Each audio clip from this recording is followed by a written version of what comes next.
Je suis très contente d'être avec vous ce matin. On a un matin pluvieux, mais je vous dis ici, il va faire chaud. On va avoir une belle matinée ensemble. On a prévu que ce soit dynamique, qu'on puisse parler ensemble de, naturellement, Bromont, votre ville nourricière. C'est quoi notre vision?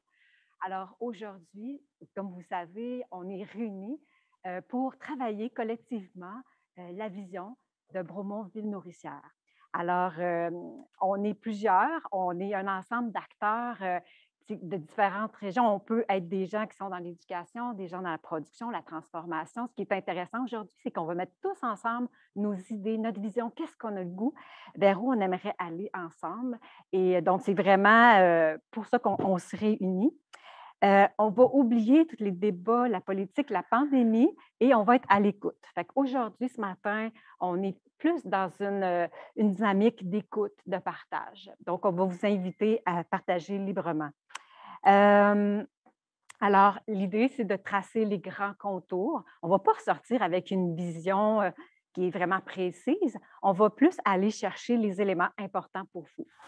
Donc, ceci étant dit, puisqu'on est sur une plateforme, sur Zoom, on va en profiter pour partager facilement.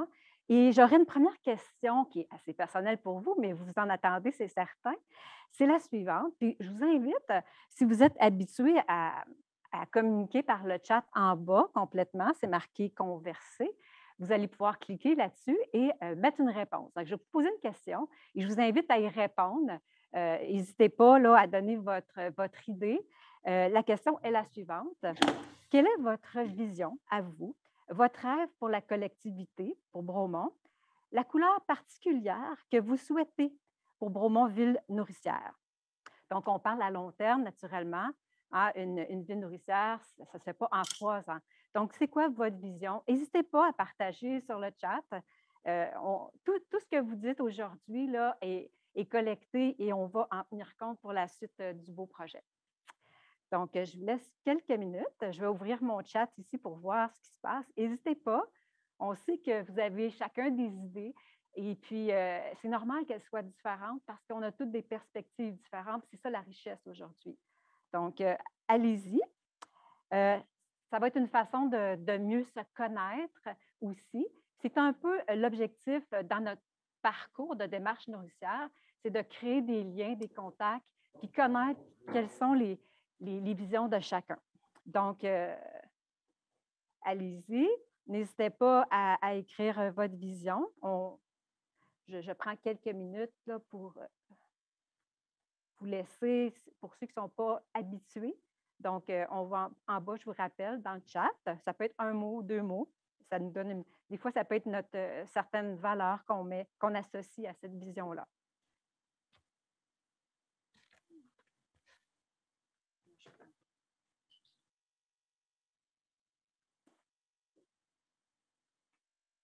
Donc, ici, je vois fluidité des échanges entre les consommateurs, etc.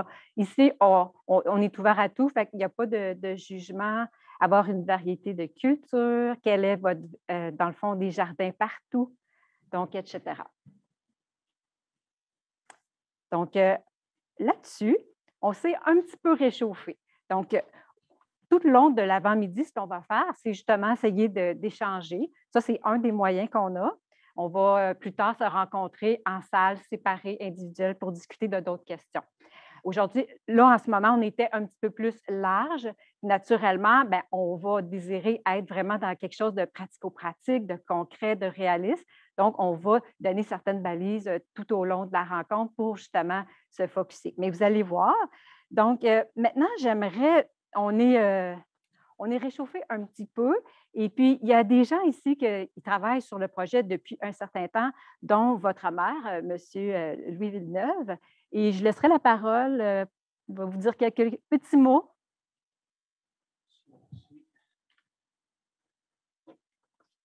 Oui. Bon, bien, bonjour tout le monde. Je suis content d'être ici ce matin. Là, on va vous mettre des photos tout à l'heure sur le site de la ville, mais on a reconstitué un vrai studio de télévision. J'ai l'impression de revenir dans mon ancienne vie. C'est assez incroyable. Ce matin, bravo. Alors, c'est avec grand plaisir ce matin que je donne le coup d'envoi à l'atelier de co-création de Bromont Ville nourricière.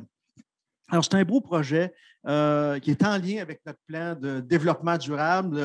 Vous le savez, ce plan a été concocté par la communauté en 2012 et mis à jour en 2020.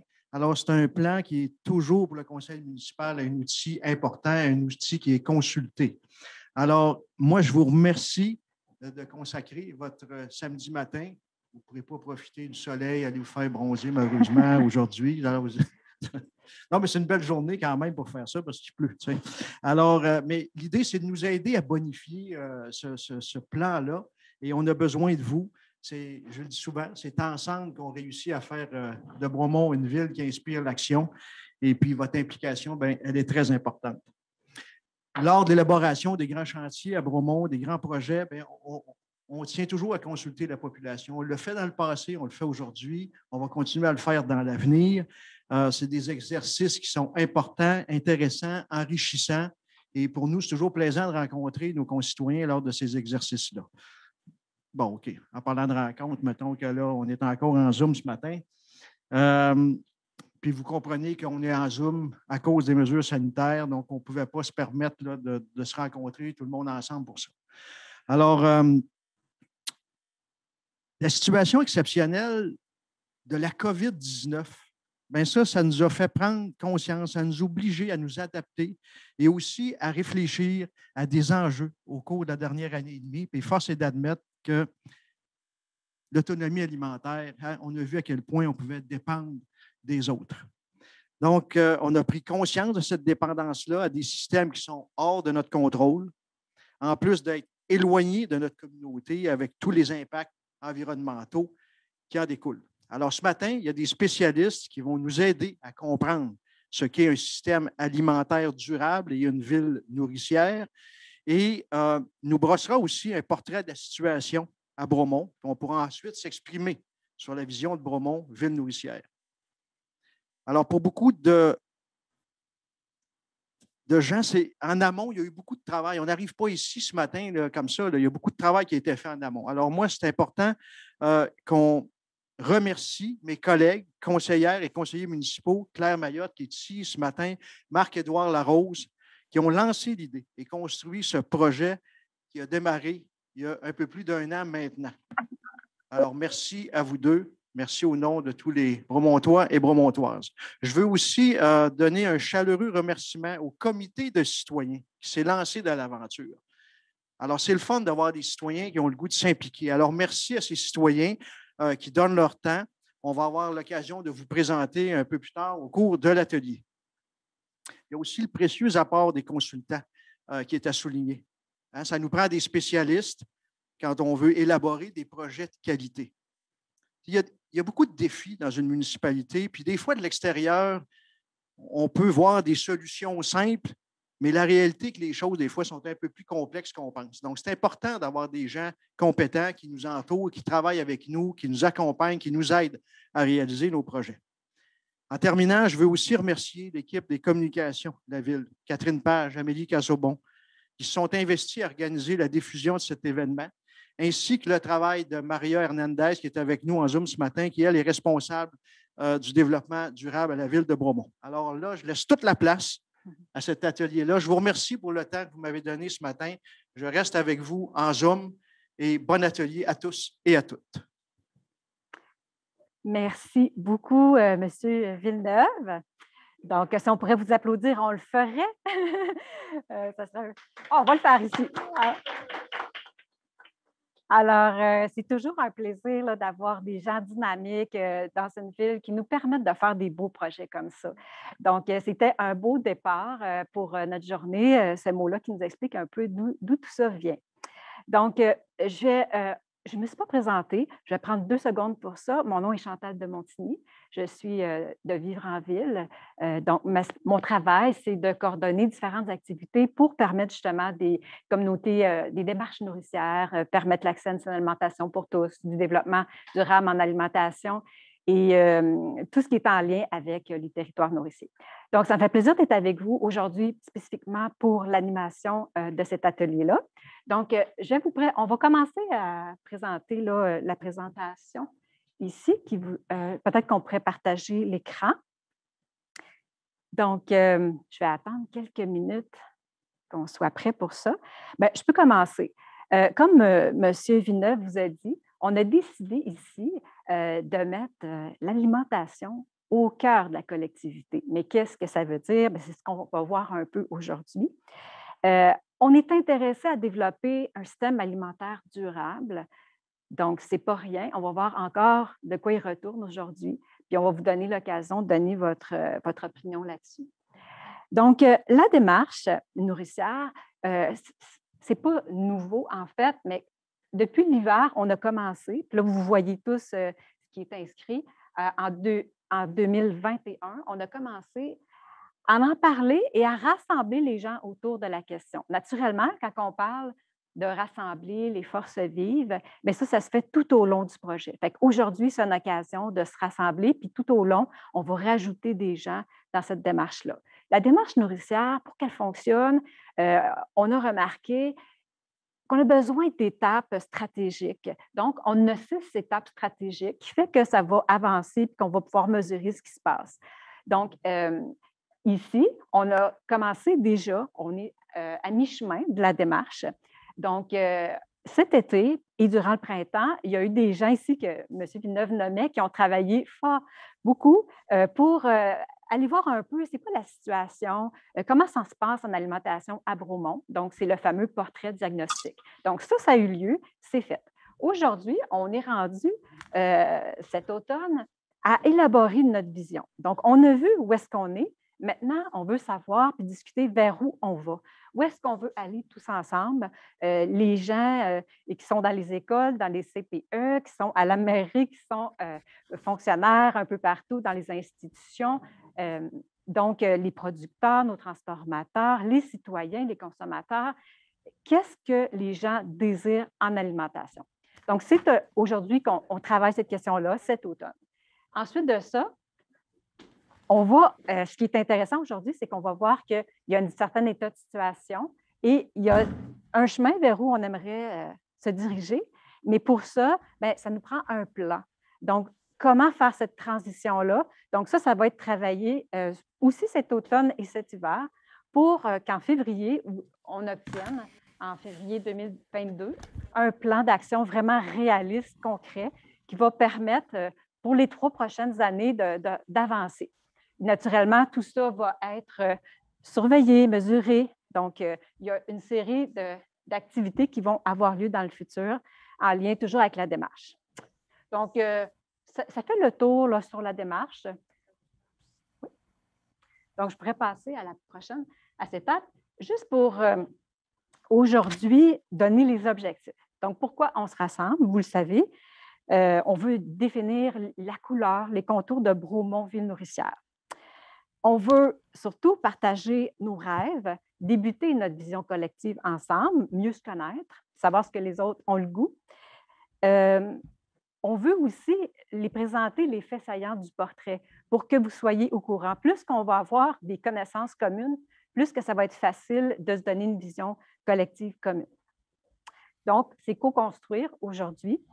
Et on veut aussi savoir comment s'impliquer. Naturellement, une démarche comme ça, vous allez le voir tout au long, il y a une série d'actions à faire et on a besoin de tout le monde. Donc, tout au long, vous pouvez y penser quel genre d'implication serait intéressante que vous pourriez faire et c'est quelque chose qui va vous être demandé à la fin de la rencontre. Donc, vers midi moins quart probablement. Donc, prochaine à cette étape. Donc, aujourd'hui, on veut un déroulement dynamique. Ce qu'on va faire, on va avoir des activités participatives, comme on a débuté. On va avoir des éléments de portrait, des témoignages même, des gens qui viennent nous parler de leur travail et certains concepts clés, c'est important pour tout le monde comprendre la même chose. Voilà. Alors, les concepts clés. C'est moi qui va commencer avec cette partie-là aussi. Donc, on parle depuis le début de vision. Mais tout le monde a sa propre façon de comprendre les choses. Donc, on voulait prendre quelques minutes juste pour clarifier cette notion-là. Donc, qu'est-ce qu'une vision, puis comment est-ce que ça s'élabore une vision comme ça, qui est collective? Donc, naturellement, au début, je vous ai mis une pyramide parce que Au début, on veut collecter le maximum d'idées possibles de perception et c'est par diverses activités comme ça, participatives. Ça peut être des sondages, des focus group. Donc, il y a de la collecte d'informations, comme il y a eu aussi pour le portrait. Et ensuite de ça, on va focusser vers une mission. Ce qu'on veut, c'est se projeter, tout le monde ensemble, dans un futur souhaité pour la collectivité. Et ça va tendre peu à peu vers cette vision-là, tout en haut, qu'on appelle les plus hautes aspirations communes. Et le travail, au cours de ça, avec les comités, donc il va y avoir des comités qui vont discuter avec des gens de différents secteurs pour valider justement cette vision-là, pour être certain que la vision finale représente vraiment ce que les gens désirent de façon commune, donc qu'on peut travailler tous ensemble. Donc, l'énoncé fort à la fin qu'on va avoir, mais ça va être quelque chose de clair, de concis, de représentatif aussi, et surtout réaliste.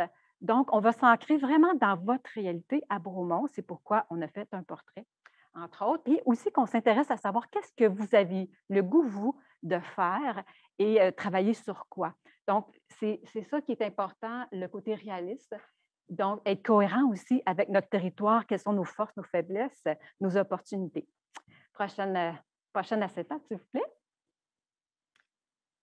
Donc, ici, je voulais prendre juste quelques minutes pour illustrer une vision. Qu'est-ce que ça peut avoir l'air, une vision? Il y a des gens qui ont commencé à travailler sur la question, par exemple, à Montréal, un quartier, centre-sud. Et une vision, c'est vers où on veut aller. Je vais vous la lire, c'est ce qui est écrit au centre. Donc, nous voulons un système local, durable, favorisant l'accès à une alimentation de qualité pour tous et toutes, particulièrement les personnes vivant de l'insécurité alimentaire. Ça, c'est leur vision. Vous, ce sera complètement différent probablement. Ici, on voit autour que la vision exprime qu'ils souhaitent valoriser les aliments qui sont encore comestibles, qui sont sains, qui veulent rendre ça plus accessible. Le mot accessible est important. Avoir une production, une distribution et une transformation d'aliments locaux.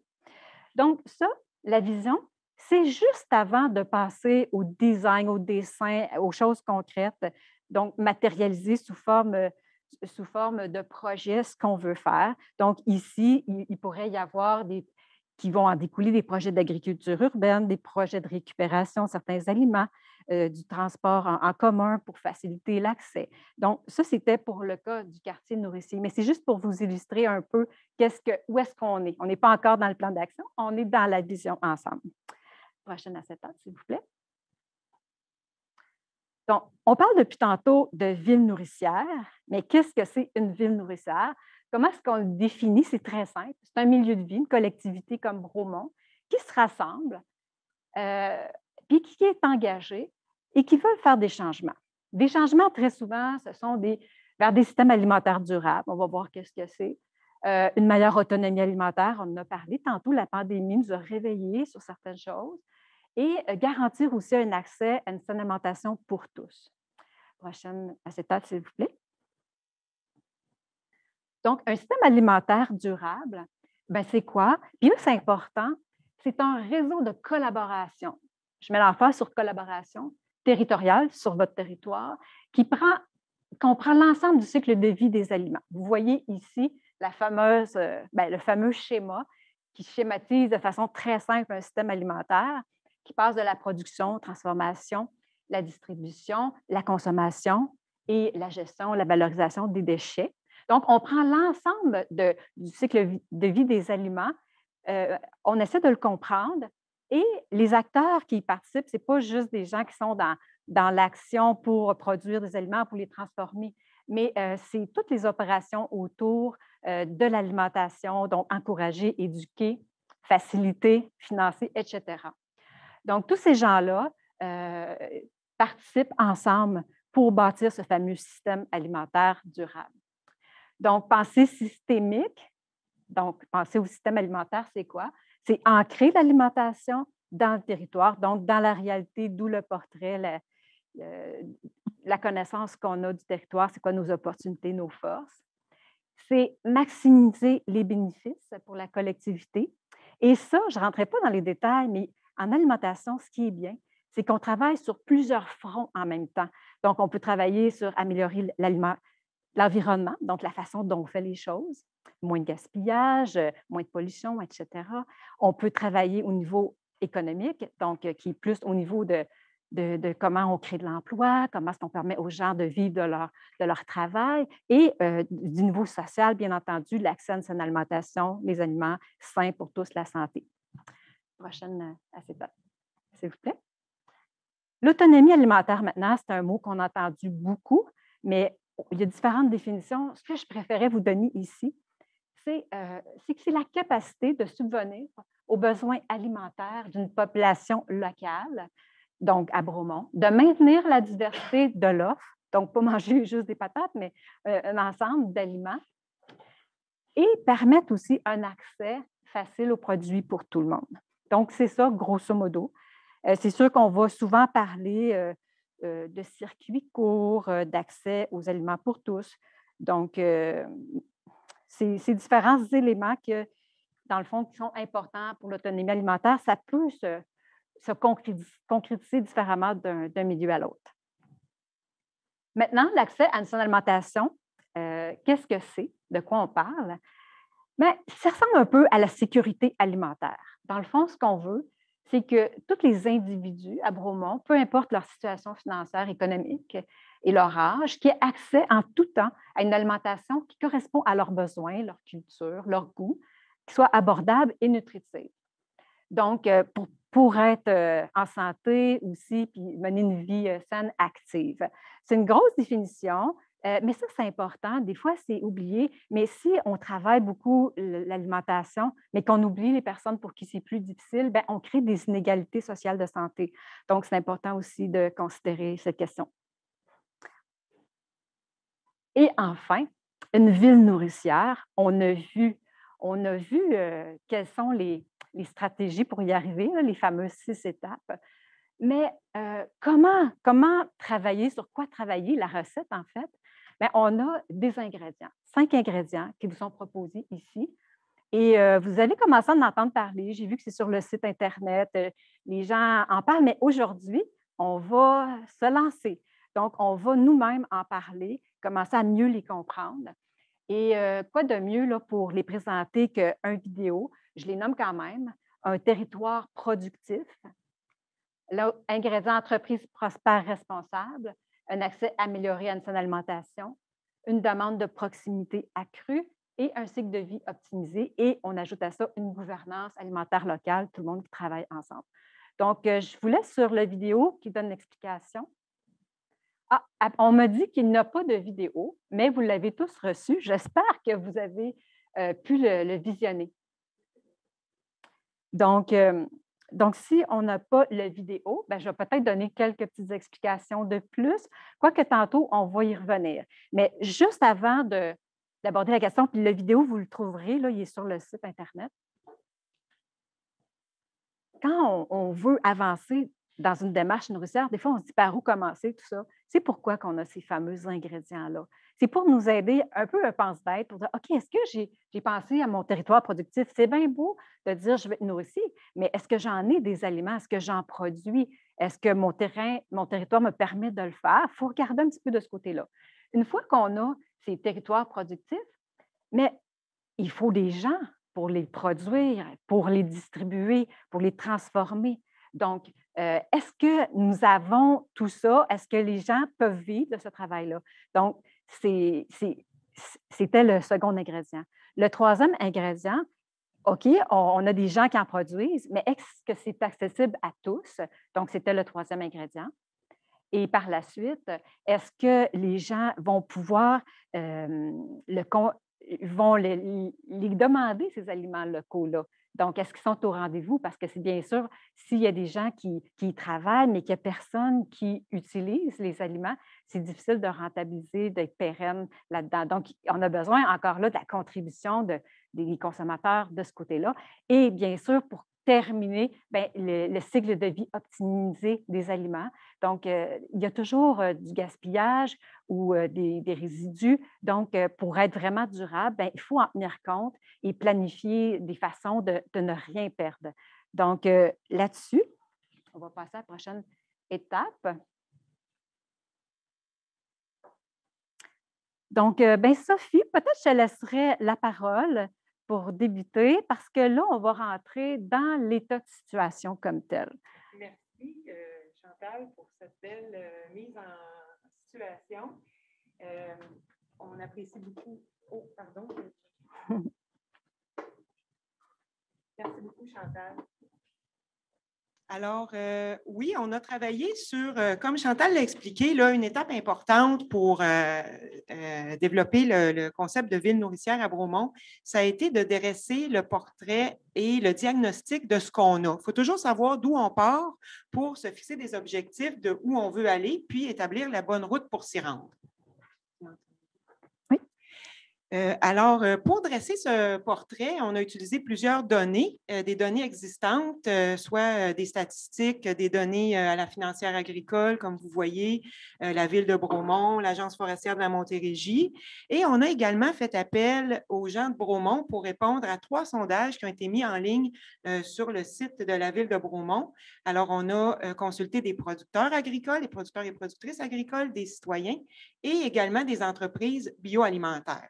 Ça nous a permis d'avoir un bon coup de sonde là, sur la situation de ce qu'est le portrait agroalimentaire de Bromont. Alors, avant de parler du portrait agroalimentaire comme tel, on voulait vous rappeler que Bromont est un milieu de vie extraordinaire. On a une population de 10 000 habitants en croissance, majoritairement favorisée, éduquée et en santé. C'est les chiffres qui nous le disent. Nous sommes à proximité des grands axes routiers, à 75 km de Montréal, donc on est près des grands centres.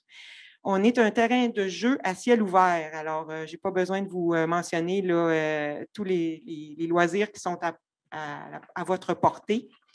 Un parc industriel en pleine expansion, offrant 4 000 emplois de qualité, comme je le dis, en expansion dans des secteurs de pointe.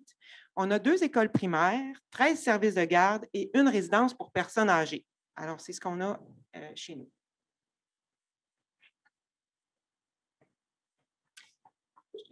Oui, bien, écoutez, ça ne sera pas très long parce qu'on va alterner, moi et Sophie, comme ça. Donc, territoire productif, parce que là, on va rentrer plus spécifiquement dans chacun des ingrédients. Donc, je vais vous donner quelques petits mots là-dessus. Qu'est-ce qu'un territoire productif? C'est qu'on garantit des espaces de production pérennes et suffisants en zone agricole, mais aussi en zone périurbaine, puis dans le tissu urbain, donc la fameuse agriculture urbaine. Donc, quelles sont les stratégies? C'est planifier les surfaces agricoles pour qu'elles soient durables, pour les protéger, les valoriser. C'est construire la ville sur la ville, en fait, pour limiter l'étalement urbain. C'est dédier des espaces pour l'agriculture urbaine. C'est repenser les relations ville-campagne, créer des trames vertes autour de la ville productrice. Et c'est bien sûr inclure l'alimentation dans la planification. Donc, c'est tout ça. Je vous laisse entre les mains de Sophie pour le reste. Alors, l'agroalimentaire à Bromont, c'est quoi? C'est une vaste zone agricole qui couvre près de la moitié de notre territoire. Des terres agricoles qui se transigent à des prix parmi les plus élevés au Québec. On a un climat avantageux, des sols propices à diverses cultures. On a, tenez-vous bien, pour ceux qui sont bien assis, là, 36 exploitations agricoles en activité actuellement à Bromont, dont 12 en production animale, 28 en production végétale. Là, je ne vous demande pas de tester vos capacités de calcul, c'est parce qu'il y en a qui ont les 2 productions. On a 2 jardins communautaires et collectifs et des centaines de jardins privés sur vos propriétés. 12 petites entreprises de transformation alimentaire. Je dis petites, mais le terme est probablement mal choisi. Il n'y a rien de petit chez nous, tout est extraordinaire, mais on parle de petite échelle. 51 restaurants, 3 marchés d'alimentation, dont une petite épicerie qu'on va qualifier de plus locale là, et indépendante, 5 dépanneurs. Tenez-vous bien encore, 11 kiosques de vente à la ferme. 3 entreprises d'agriculture soutenues par la communauté. Peut-être juste un petit détail sur ce mode de gestion-là. C'est des entreprises qui font un partenariat très serré avec leur clientèle en partageant le risque. Donc, ce sont des entreprises agricoles qui vendent d'avance une partie de leur récolte à des clients qui vont chercher des paniers à chaque semaine, des paniers selon les produits qui sont disponibles à chaque semaine. Alors, c'est une formule intéressante. On a un centre de dépannage, le centre Marguerite-Dubois, plusieurs initiatives de réduction et de valorisation des résidus agricoles et alimentaires. Moi, j'aime mieux parler de résidus, quoiqu'on pourrait considérer que ce sont des déchets pour certains, pour d'autres, ce sont des intrants. Et on a plusieurs organismes de concertation engagés. Alors, on a plusieurs, on va voir au fil des prochaines minutes, là, on rassemble déjà plusieurs ingrédients. On est déjà bien parti pour être une ville nourricière à Bromont. Alors, la prochaine diapositive est seulement pour vous expliquer comment on va fonctionner là, pour parler du diagnostic. Alors, ce qu'on a fait, c'est qu'on a commencé par regarder les points forts et les points faibles. Et ça touche l'environnement interne de notre système alimentaire sur lequel nous avons un pouvoir. Alors, pour rappel, les points forts, ce sont des aspects positifs sur lesquels on peut bâtir. Donc, c'est des éléments qu'on souhaite consolider. Nos points faibles, c'est des aspects plus négatifs, mais on aime mieux parler d'éléments à améliorer. On a également regardé pour chaque ingrédient l'environnement externe. L'environnement externe, on n'a pas de pouvoir. Toutefois, on doit les identifier. Ça constitue des menaces, donc ils peuvent nous empêcher ou limiter le développement de notre secteur alimentaire ou notre modèle de ville nourricière dans le cas ici. Et des opportunités, ce sont des éléments de l'environnement externe sur lesquels on va bâtir. Donc, on veut en tirer parti pour, ni plus ni moins, là, quand on a le vent dans les voiles, on en profite. Alors, je vais commencer avec le territoire productif. Nos points forts à Bromont, au niveau du territoire productif, c'est qu'on a donc une vaste zone verte. 31% de nos sols présentent un bon potentiel agricole et un couvert forestier prometteur. On a un excellent potentiel nourricier de la zone résidentielle avec les jardins puis les surfaces de terrain qu'on dispose à Bromont. Là, on est capable de faire du jardinage urbain. Et on a aussi des zones à exploiter dans les espaces commerciaux et industriels. Malheureusement, on a des points faibles. L'accès difficile aux terres, on en a parlé. Les terres se transigent à des prix fort élevés.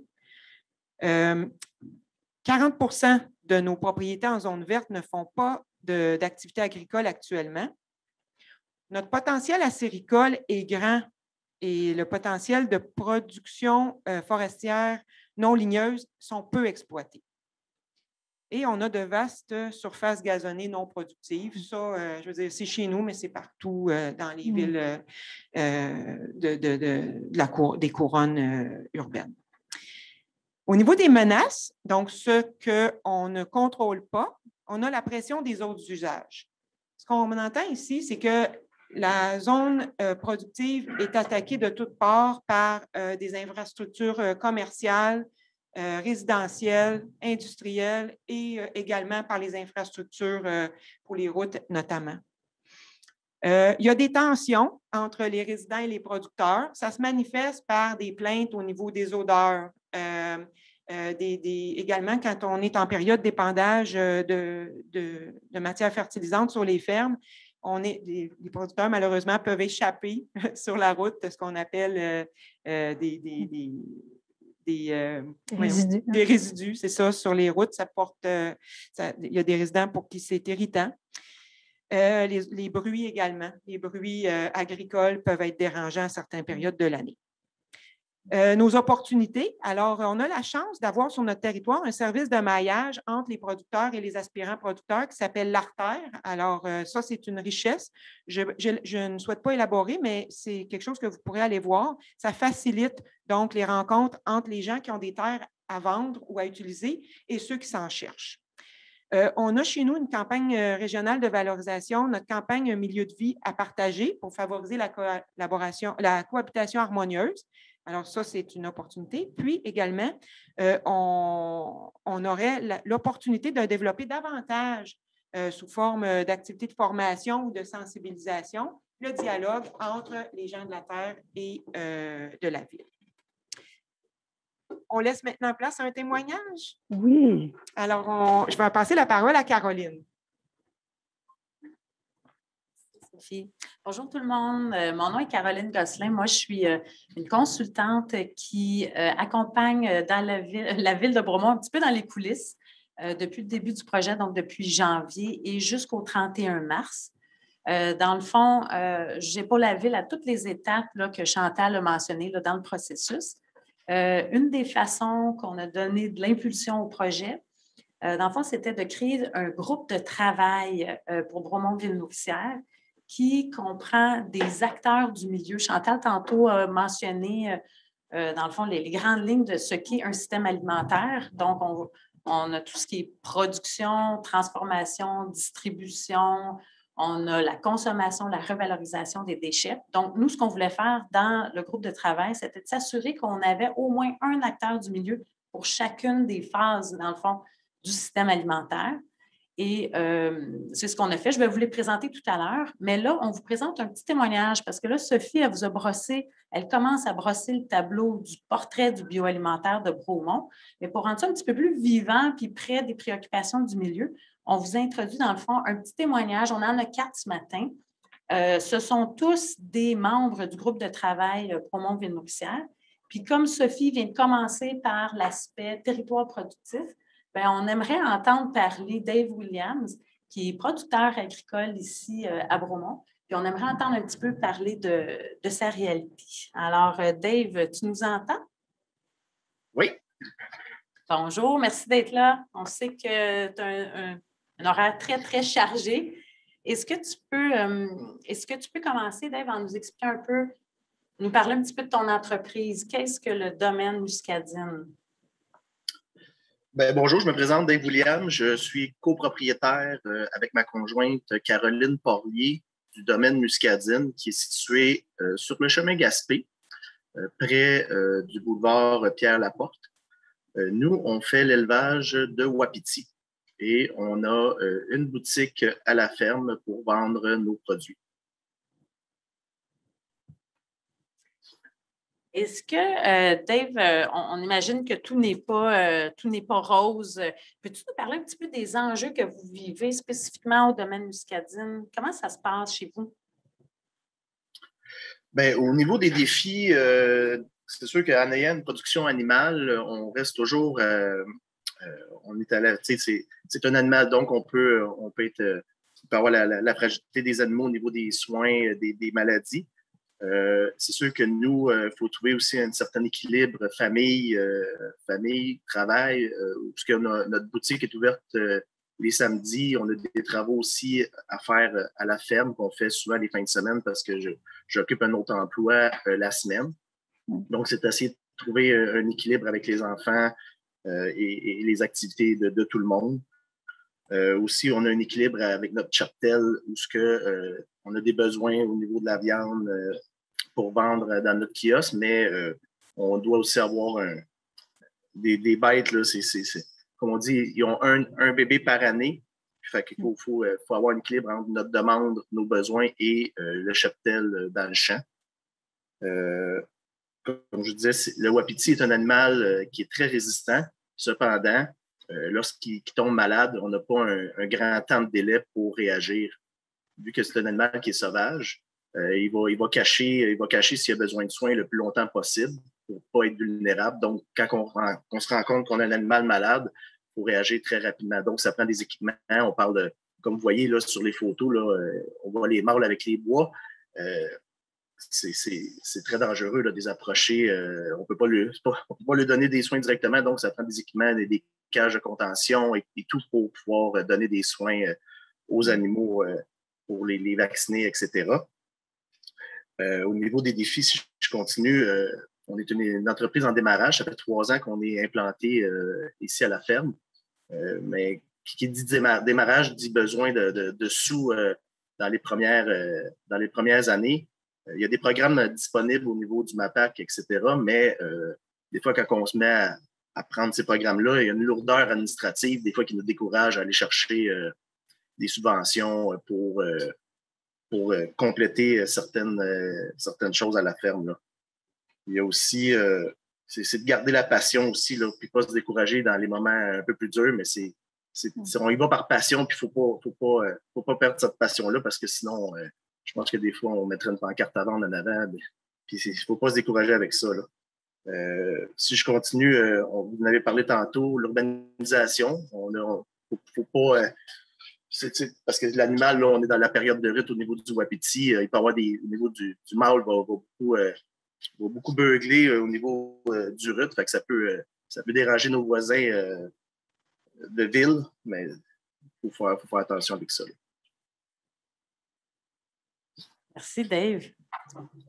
On touche bien à peine, en fait, la complexité de ce que c'est être un producteur. Merci. Je trouve que ton témoignage amène de multiples dimensions. Tu sais. On parlait de tension, des fois, avec les citoyens, tout ça, pour les odeurs. Il y a le bruit aussi, puis on voit l'accumulation un petit peu des chapeaux que tu portes. Dis-moi, est-ce que vous avez des rêves particuliers au domaine muscadine, là, quelque chose à quoi vous aspirez présentement, surtout sachant que Bromont est en train de devenir une ville nourricière? Comment est-ce que vous voyez ça? Ben oui, c'est sûr que premièrement, tout a parti avec un rêve. Lorsqu'on a acheté la terre il y a presque 10 ans, comme je dis souvent aux gens qui viennent nous visiter, si ce n'était pas du foin ou un arbre qui avait sur notre terrain, c'était pas là, il y a 3 ans. Donc, on est parti avec un rêve au départ qu'on voulait vivre, profiter de l'agriculture et puis léguer quelque chose à nos enfants aussi. Fait on a changé d'idée plusieurs fois, mais on est arrivé avec le rêve de l'élevage de wapiti. Là, on a une boutique à la ferme qu'on commence à vendre nos produits. On est aussi en train de travailler sur un centre d'interprétation pour faire l'histoire du wapiti. Donc, on voudrait faire des visites guidées avec expliquer l'histoire du wapiti.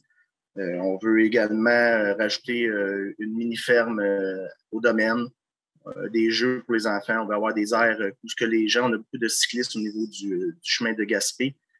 Mettre des tables à pique-nique avec peut-être quelques barbecues pour que le monde puisse arrêter, se détendre et profiter des produits qu'on vend à la ferme.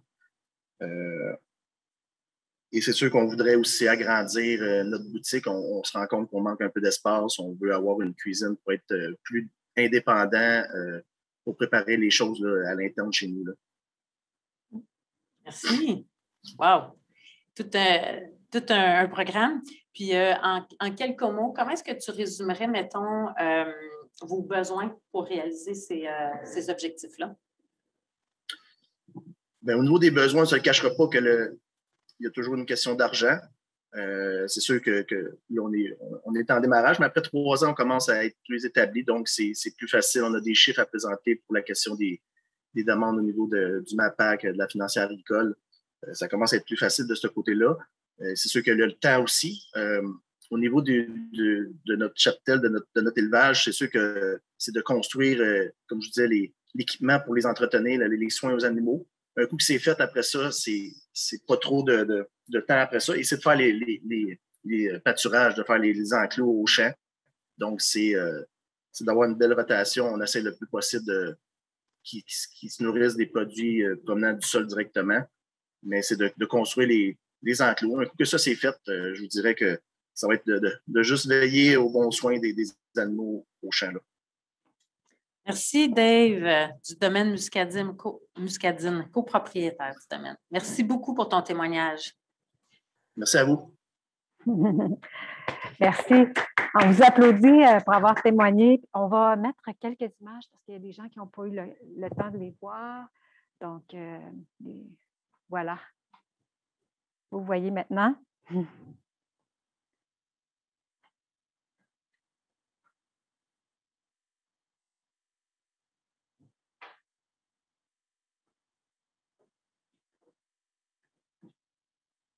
Ouais. Des images qui résument bien tout le beau travail qu'a fait Dave.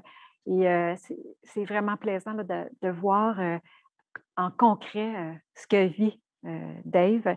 On va maintenant laisser la parole à Sophie Gendron pour... Oui. Oui. Oui, c'est ça. La prochaine acétate, s'il vous plaît. Alors, bon, on a dit qu'on procédait par ingrédient. Le prochain ingrédient, c'est le suivant, entreprise prospère et responsable. Ça ressemble un petit peu à ce qu'on vient de voir, hein? Donc, dans le fond, Dave disait a besoin de soutien financier. Ça pourrait être d'autres types de soutien également. Mais c'est quoi? C'est soutenir des pratiques de production et de transformation qui sont soucieuses de l'environnement et contribuant au développement durable de la communauté, donc de son activité en alimentation. Donc, il y a différentes façons de stratégie de voir garantir le dynamisme de ces secteurs-là de production, de transformation. Donc, qu'est-ce qu'on peut faire pour les aider? Encourager les pratiques durables parce que ça coûte cher de changer les méthodes de travail, tout ça. Poursuivre la recherche, l'innovation, on va faire différemment. Créer un réseau de solidarité entre producteurs et artisans locaux. Donc, pourquoi pas distribuer dans nos restaurants ce qui est produit localement? Donc, je laisse la parole à Sophie pour la suite et des résultats. Merci. Alors, on regarde Bromont dans notre loupe maintenant. En ce qui concerne les entreprises prospères et responsables, l'ingrédient 2, on est très fiers de constater qu'à Bromont, on a une forte concentration de fermes certifiées biologiques et d'activités de production et de transformation diversifiées et innovantes. C'est fou ce qu'on retrouve comme audace. Je vais dire audace parce que le témoignage de Dave, je trouve que ça fait preuve d'audace, ce qu'ils ont réalisé jusqu'à maintenant et ce qu'ils continuent. Et il y a beaucoup de gens comme ça à Bromont qui ont cette audace. Alors, c'est un point fort sur lequel il faut on mise là-dessus. Notre point faible, c'est peut-être ce qu'on a identifié, là, c'est qu'on n'a pas de trait identitaire. On n'a pas... c'est pas si facile d'identifier les produits de Bromont. On ne les connaît pas, on ne les reconnaît pas facilement. Alors, ça c'est à améliorer. En ce qui concerne l'environnement externe, maintenant, les menaces, bon, bien, on est comme partout, on parle de changement climatique, la pandémie, qui était peut-être une hypothèse autrefois et maintenant, on a compris que ça peut être une réalité. La rareté de main-d'œuvre, Dave a évoqué ça également quand il a parlé de manque de temps. Accès difficile à certains outils de développement. Moi, je suis moi-même témoin du fait que je n'ai pas accès à de l'Internet haute vitesse sur mon entreprise agricole. On est quelques-uns encore à Bromont à souffrir de ça. Et ça peut freiner le développement et l'adoption de technologies. Puis, on a des infrastructures de transformation limitées. Au niveau des opportunités, quand même, on en a plusieurs. On a des pratiques durables comme levier de développement. Alors, on peut miser sur cette opportunité-là. On a dans le secteur agricole et la transformation alimentaire et dans tout le secteur alimentaire beaucoup d'innovations qui nous permettent de gérer nos entreprises plus efficacement et de faire les choses mieux. Le tourisme à Bromont est un moteur de développement.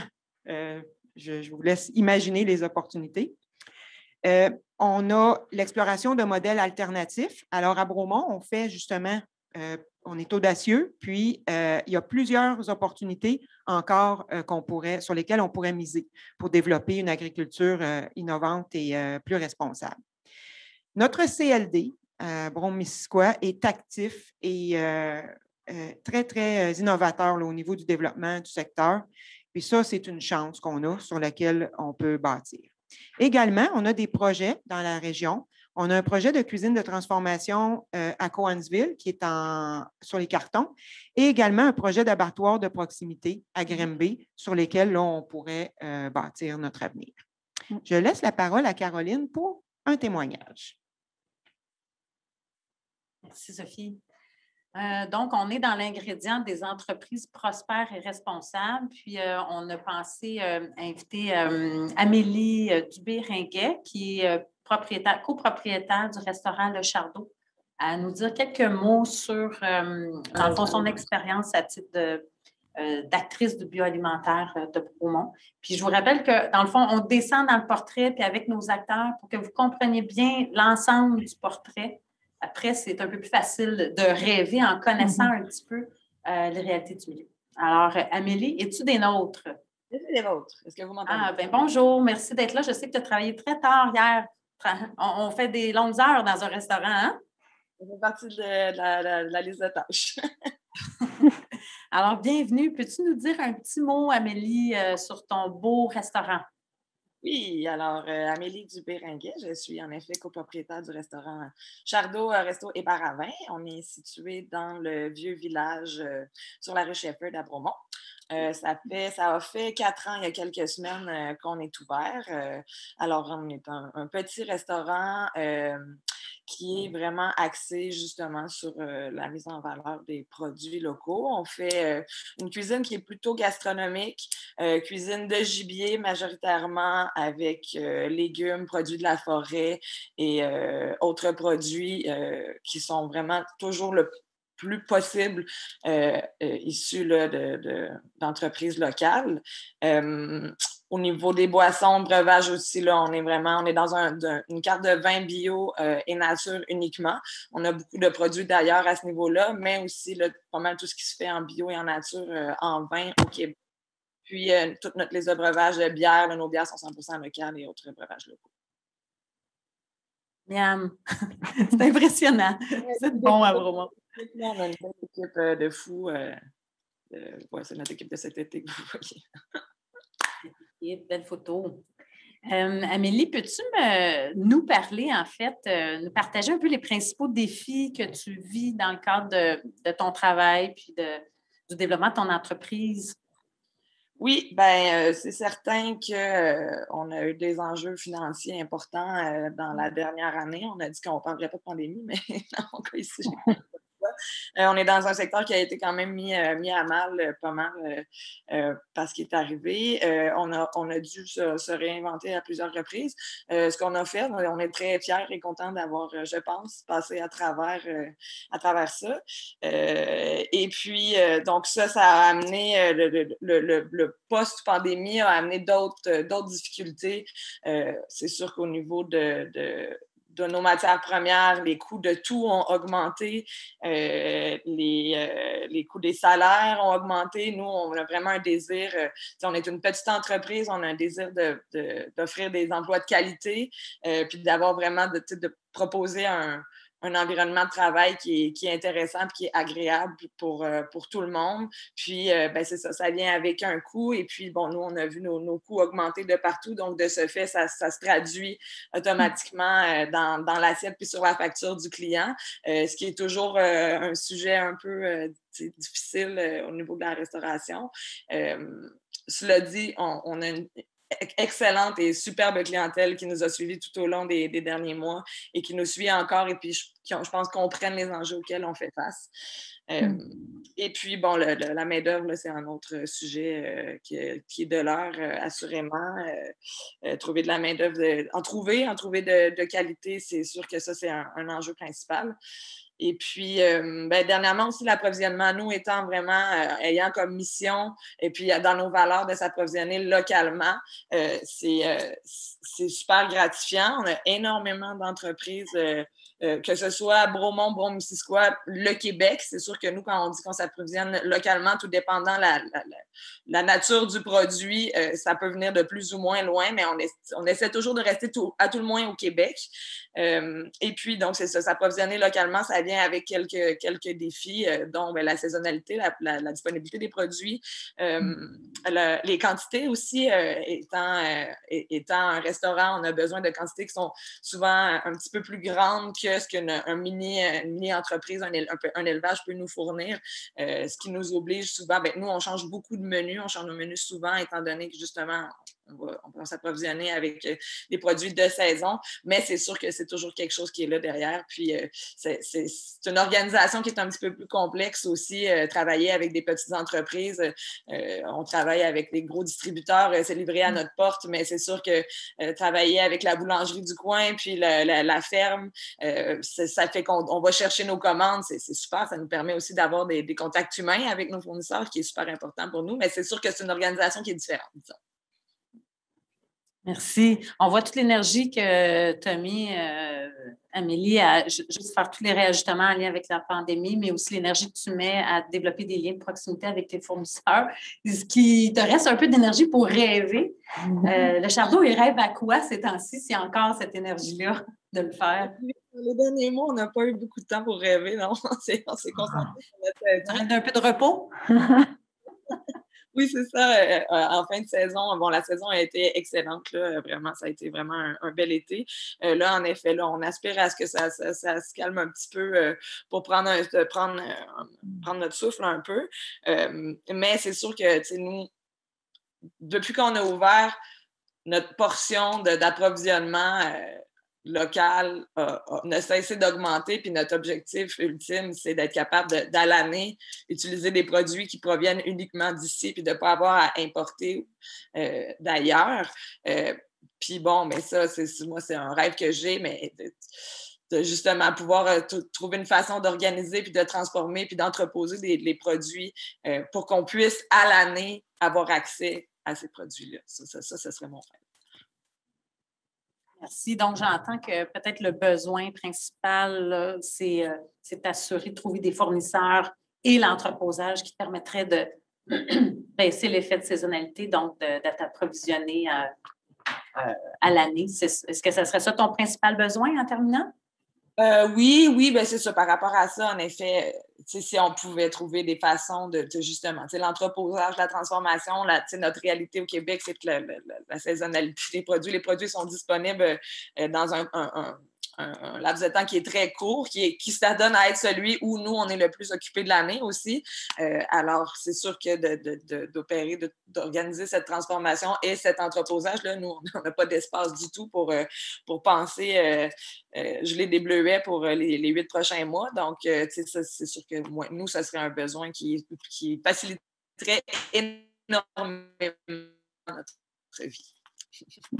Merci, Amélie. Merci beaucoup pour ton témoignage.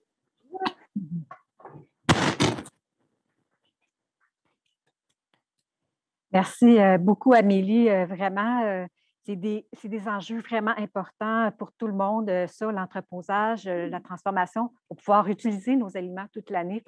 Merci de l'avoir abordé comme enjeu au-delà là, du financement, de la contribution des gens. Alors, on va continuer dans notre défilement des ingrédients. Alors, le prochain ingrédient que j'aimerais vous présenter, c'est améliorer l'accès à une saine alimentation pour tous. Qu'est-ce que c'est? C'est rendre disponible et accessible, comme on a vu, une alimentation saine pour l'ensemble de la population. Donc, est-ce que tout le monde à Bromont a un accès aussi facile? Donc, on parlait tantôt avec Émilie d'infrastructures, mais aussi toutes les infrastructures alimentaires de proximité, proches des gens, pour que ceux qui ont plus de difficultés à se déplacer puissent avoir accès facilement à des aliments variés, sains. Donc, optimiser les transports, c'est certaines stratégies pour se rendre collectif, par exemple. En avoir des aliments locaux, frais, nutritifs, à proximité, disponibles, peu dispendieux. Donc, c'est différentes stratégies comme ça que, dans le fond, qui sont importantes. Alors, je vais laisser la parole à Sophie parce qu'elle va aller encore plus loin là, dans ce fameux thème de l'accès. Oui, merci. Alors, oui, on revient toujours avec notre loupe sur Bromont. Au niveau de cet ingrédient d'accès amélioré aux aliments sains, on est fort à Bromont. On a un jardin communautaire et un jardin collectif. Alors, ça permet aux gens de produire leurs propres aliments sains. On parle de jardinage, alors on parle de fruits et légumes. On a des citoyens qui présentent un engouement pour l'agriculture urbaine, l'autosuffisance et le glanage. Ça, c'est des renseignements qu'on a obtenus je vous ai parlé des sondages. Alors, c'est des citoyens qui nous ont témoigné de cet engouement-là. Alors, c'est concret. Et les fruits et légumes frais sont disponibles dans de nombreux points de vente. On a parlé là, des épiceries de Bromont, et des kiosques à la ferme et des paniers, des entreprises, des paniers soutenus par la communauté. Alors, on a un bel accès à Bromont. Nos points faibles, il n'y a pas de cadre réglementaire qui favorise le plein potentiel de l'agriculture urbaine. Alors, c'est certain là, que les gens font un peu ce qu'ils veulent, mais on n'a pas de cadre clair ni d'accompagnement à ce niveau. Alors ça, ce serait à améliorer. On n'a pas de jardin communautaire du côté du secteur Adamsville. Est-ce que c'est nécessaire? On ne se prononce pas là-dessus aujourd'hui, mais c'est un constat, puis c'est peut-être un point faible. Et on a des secteurs qui sont peu desservis, notamment Adamsville et le parc industriel, où on a quand même 4000 employés qui pourraient avoir accès à des aliments sains sur place et qui est peut-être peu desservi.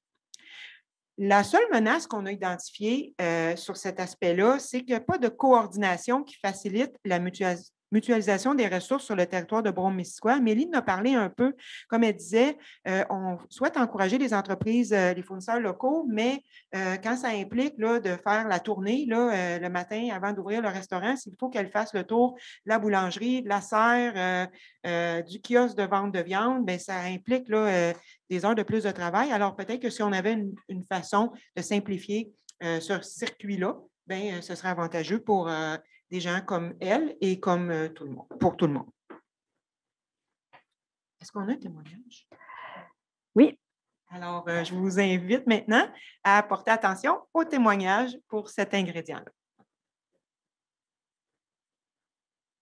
Merci, Caroline. Merci beaucoup. Merci, Sophie.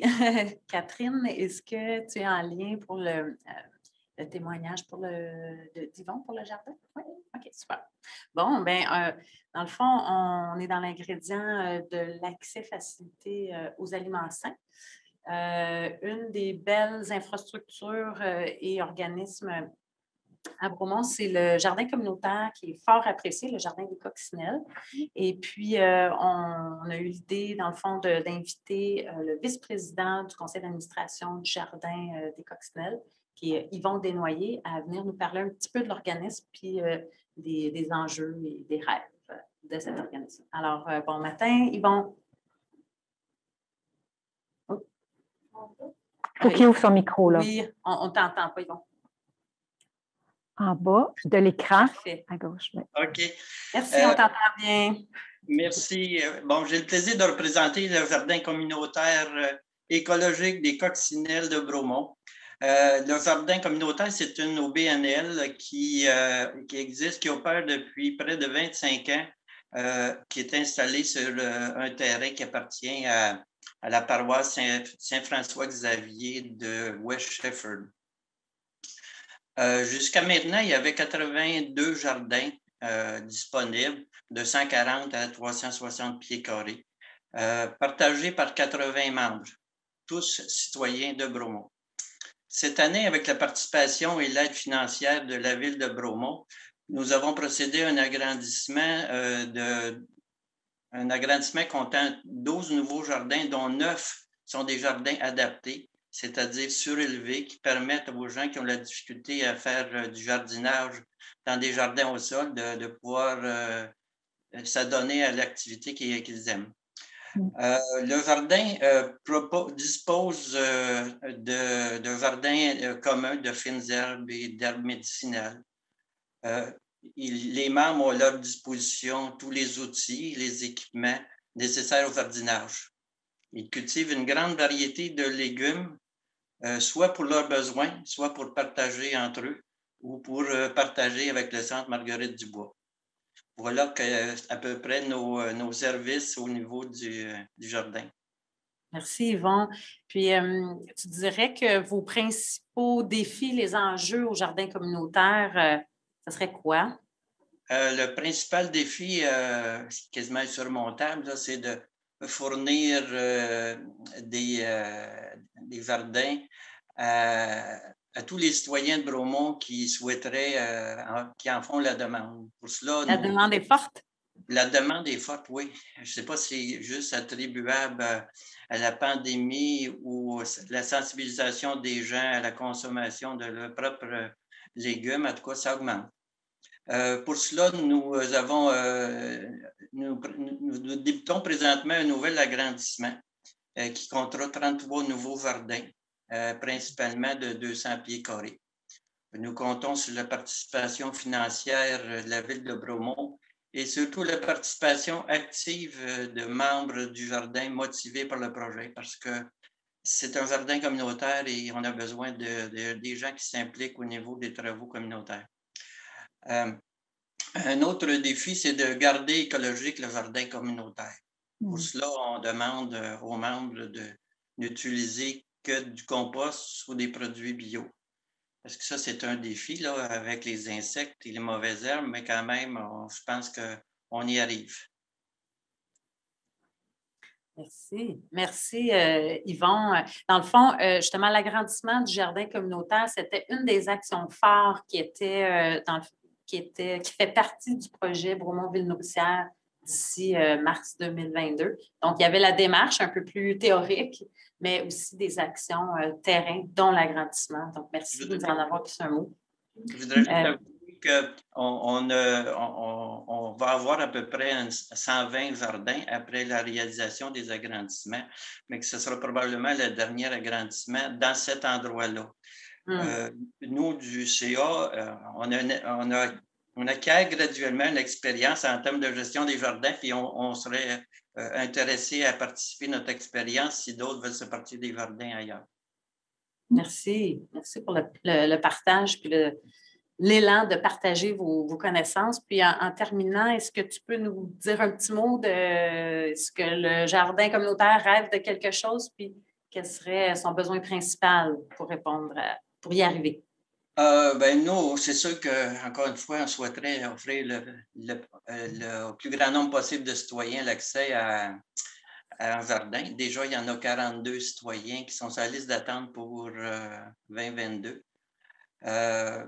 Par contre, les locataires de jardin peuvent partager aussi avec un colocataire, ce qui augmente beaucoup le nombre de citoyens qui ont accès au jardinage. On veut continuer et augmenter le partage des légumes entre les membres et avec le Centre Marguerite-Dubois. Et en même temps, on veut réduire au minimum les pertes de légumes. Ce qu'on voudrait, c'est surtout rendre le jardin communautaire le plus fonctionnel possible et faire en sorte que les membres aient du plaisir à jardiner et à se rencontrer dans un milieu agricole, agréable. C'est à peu près ça. On est en train de les réaliser, là, mais il y a toujours place à l'amélioration. Merci, Yvon. En vous entendant, on a l'impression que vous touchez aux 5 ingrédients des villes nourricières juste avec le jardin communautaire. Merci. Merci beaucoup. Donc, on va poursuivre sur notre lancée. Beau travail, vraiment, c'est phénoménal quand on entend qu'il y a autant de jardins qui se sont lancés en si peu de temps. Je suis impressionnée. Alors, le prochain ingrédient, je vais vous le présenter, on va vous le montrer à l'écran, c'est une demande de proximité accrue. Donc, en fait, c'est sûr, là, on a de la production, mais dans le fond, il faut renforcer la consommation des produits locaux puis l'éducation des gens à cet égard. Donc, intégrer des aliments. Ce qui est intéressant, c'est comme on dit tantôt, dans les institutions, même à la ville peut-être, dans les hôpitaux, tout ça, inclure les aliments dans aussi les circuits de mise en proximité, là, de proximité, donc dans le jardin. En fait, ce qui est produit par des jardins qui sont un peu plus commerciaux peuvent être vendus dans les marchés publics, ces choses-là. Donc, c'est des circuits courts. Éduquer la population en ce sens aussi pour leur choix. Donc, alors voici, je laisse la parole à Sophie pour aller plus en détail sur ce qui se passe déjà. Merci. Alors, en ce qui concerne la disponibilité des aliments là, locaux dans nos marchés, on remarque un engouement pour l'achat local. Non seulement on l'a sondé par le sondage, excusez la redondance, là, mais les marchands nous en ont témoigné le fait là, que les gens, quand ils se présentent à des points de vente, demandent les produits locaux. Alors ça, c'est une grande force. En ce qui concerne le point faible qu'on a identifié, c'est que les consommateurs ont de la difficulté à identifier les produits de Bromont. On a des identifications produits du Québec sur les points de vente, mais dans les points de vente, comme les épiceries là, en particulier, ce n'est pas facile de savoir que l'aliment vient vraiment de Bromont. Alors ça pourrait être un point à améliorer. Au niveau des menaces, donc les choses sur lesquelles on n'a pas de contrôle, mais sur lesquelles il faut quand même considérer, il y a beaucoup d'initiatives qui œuvrent en parallèle sur le territoire de Bromont et ça aurait avantage à être peut-être plus concerté.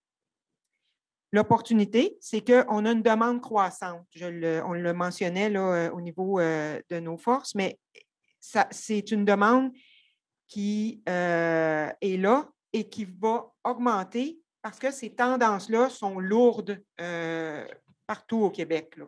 Ça fait qu'on peut surfer sur cette vague-là à Bromont comme partout.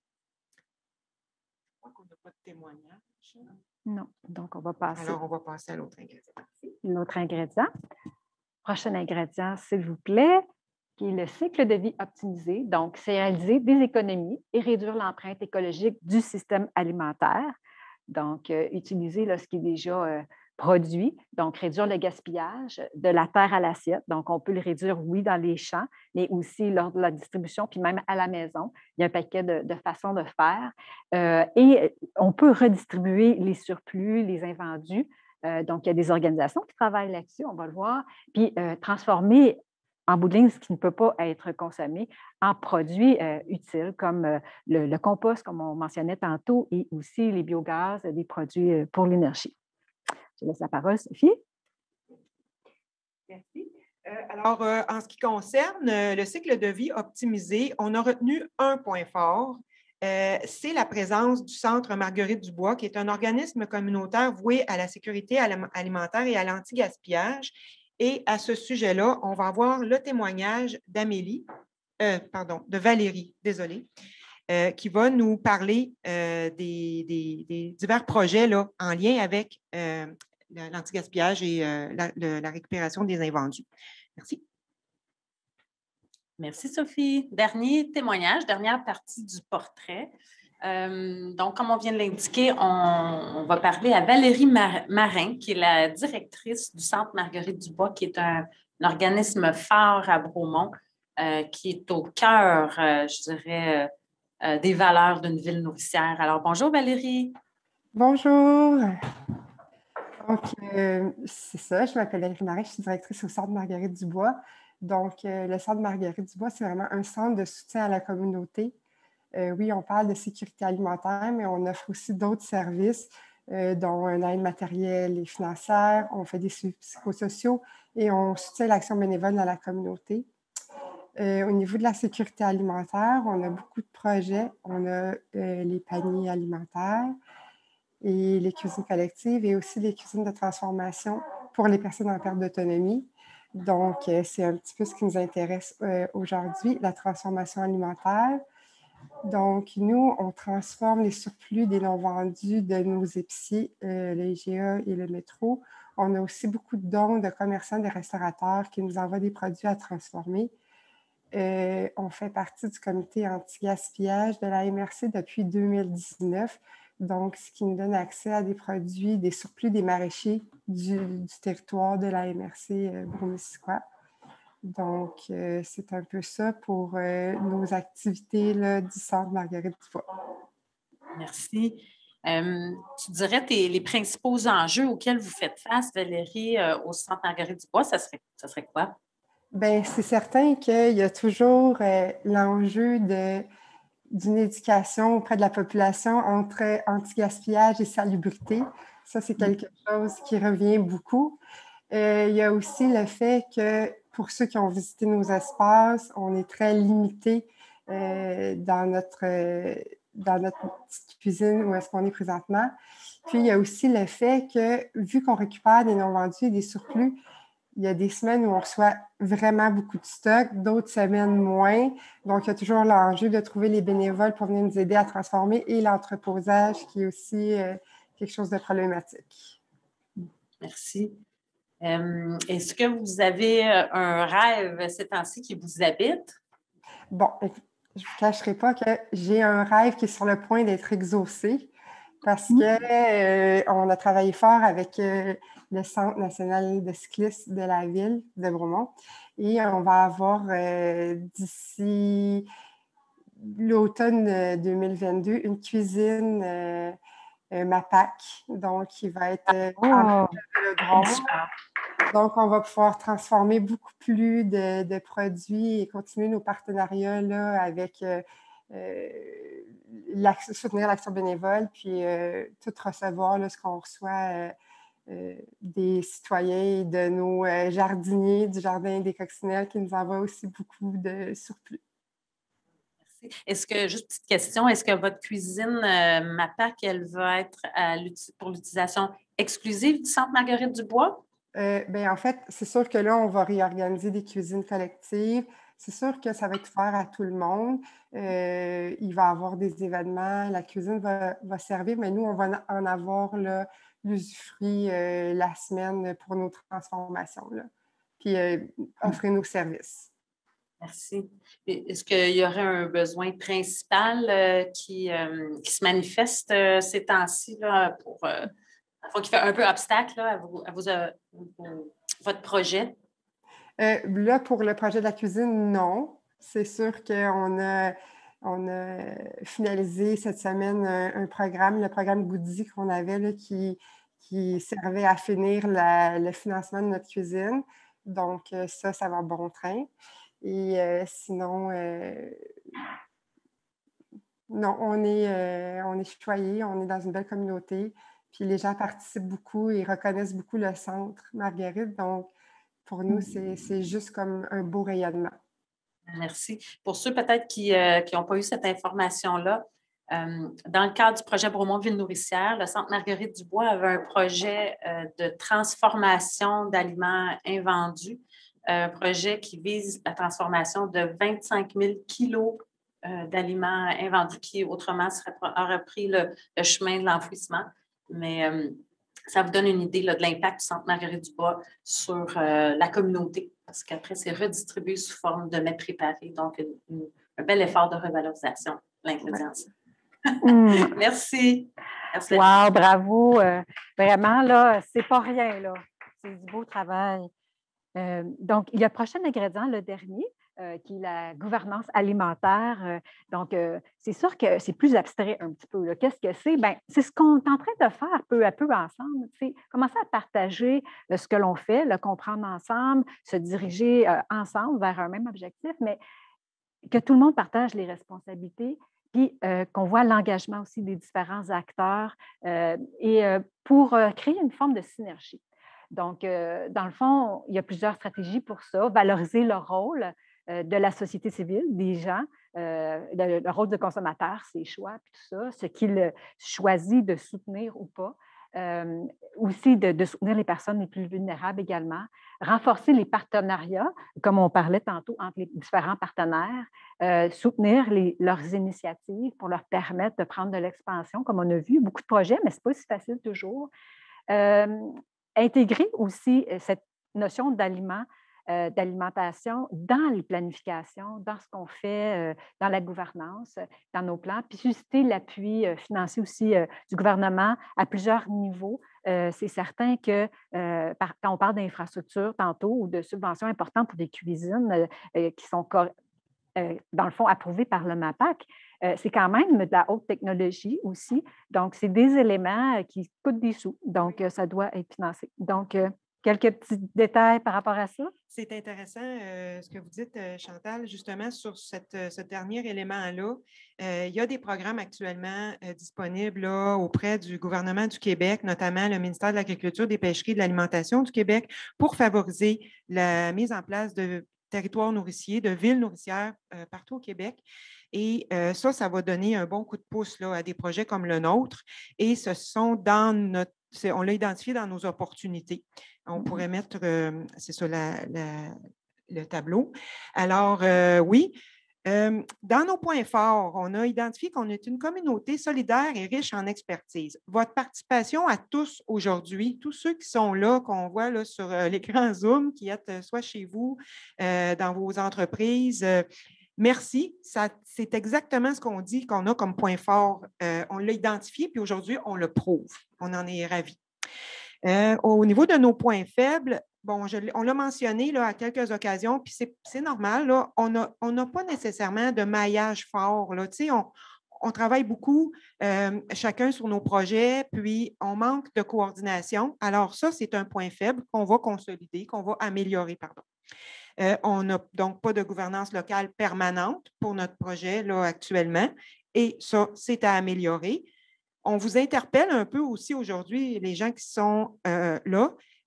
Si vous êtes ici aujourd'hui, c'est parce que vous avez un souci, vous êtes intéressé, vous voulez vous intégrer dans le projet de ville nourricière, vous y êtes déjà. Vous allez peut-être vous sentir encore plus interpellé de continuer de vous impliquer parce que vous allez voir qu'on a beaucoup de chemin de fait et qu'on a besoin de vous pour poursuivre le projet. Au niveau des menaces, bon, il y a beaucoup ça revient un peu à ce qu'on a dit, là, mais encore une fois, sur le territoire, soit de la région, en Montérégie, à l'échelle de Brome-Missisquoi, plusieurs initiatives sont en place, mais encore là, on aurait avantage à les coordonner davantage, se parler entre nous plus. C'est une menace, mais ça se corrige. Au niveau de nos opportunités, bien, je l'ai dit aussi, on a la chance d'être dans une MRC qui est très axée sur le développement du bioalimentaire, notamment avec son plan de développement stratégique qui s'appelle MRC nourricière à saveur entrepreneuriale. Si vous n'avez pas pris connaissance de ça, je vous invite à y aller. C'est un plan de match très intéressant. Il y a de la place pour nous tous dans ces objectifs-là. On sent à l'échelle nationale un intérêt pour le développement d'initiatives qui favorisent les villes nourricières, autant dans les plans de développement du bioalimentaire au Québec qu'au Canada. Le développement de territoires nourriciers est à l'agenda de tous nos paliers de gouvernement. Ça ferait le tour pour moi. Merci beaucoup, Sophie. Merci beaucoup de votre attention. Le gros travail qui a été fait pendant cet été au printemps. C'est un travail d'équipe.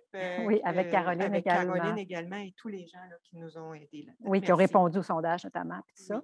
Donc, bravo. Donc, on en sait maintenant beaucoup plus qu'en entrant ce matin sur Bromont, ville nourricière. Moi, en tout cas, je suis très impressionnée. Je suis très contente, puis je crois qu'il y a un très gros potentiel à Bromont pour devenir une belle ville nourricière dynamique. Alors, derrière tout ce travail, il y a naturellement du monde, il y a des comités. Donc, Caroline, il était prévu que tu dises un petit mot, peut-être? Oui. Oui, bien c'est bon. Donc, on me dit, on va y revenir, mais c'est vrai, les questions, c'est très important. On a nommé énormément de choses jusqu'à présent. On voudrait vous laisser la place pour poser vos questions parce qu'il y a eu des intervenants qui sont venus, peut-être ça a soulevé certains questionnements de votre côté, des notions aussi qui ont été abordées. Donc, on pourrait prendre quelques minutes. Là, vous allez peut-être lever la main, puis là, on va vous donner la parole à ce moment-là. Ou prenez, je ne sais pas, Catherine qui s'occupe de tout ça. Si vous voyez là, que des mains se lèvent. Oui. Mais vous pouvez prendre la parole librement, ouvrir votre micro puis poser votre question aussi. Je vais regarder dans le chat si jamais des questions sont là. Est-ce qu'il y a des questions dans le chat? Non, il n'y en a toujours pas, comme dit. N'hésitez pas. S'il y a Moi, j'avais une question. Allez-y. J'avais une question. On parle beaucoup de Bromont, ville nourricière et tout ça. Je pense que c'est bien. Moi, ce que je remarque, c'est que dans tout ça, on parlait tantôt de problèmes d'entreposage, problèmes de synergie et tout ça. Est-ce qu'il y a un plan qui est en place pour vraiment avoir une synergie aussi avec les autres territoires alentour de nous? C'est-à-dire, moi, je pense plus à le territoire de Brome-Missisquoi pour éventuellement avoir une infrastructure centrale qui va venir un peu connecter tout ça. C'est souvent les villes qui vont venir remplir ce fossé-là, venir un peu faire la liaison entre tous les gens. Je suis content de voir que la ville s'implique beaucoup, mais au-delà de ça, est-ce que d'autres villes alentours s'impliquent aussi et est-ce qu'il y a à terme un pôle vraiment que ça soit quelque chose de central là, pour... parce que c'est la force, hein, que les gens se mettent le plus possible.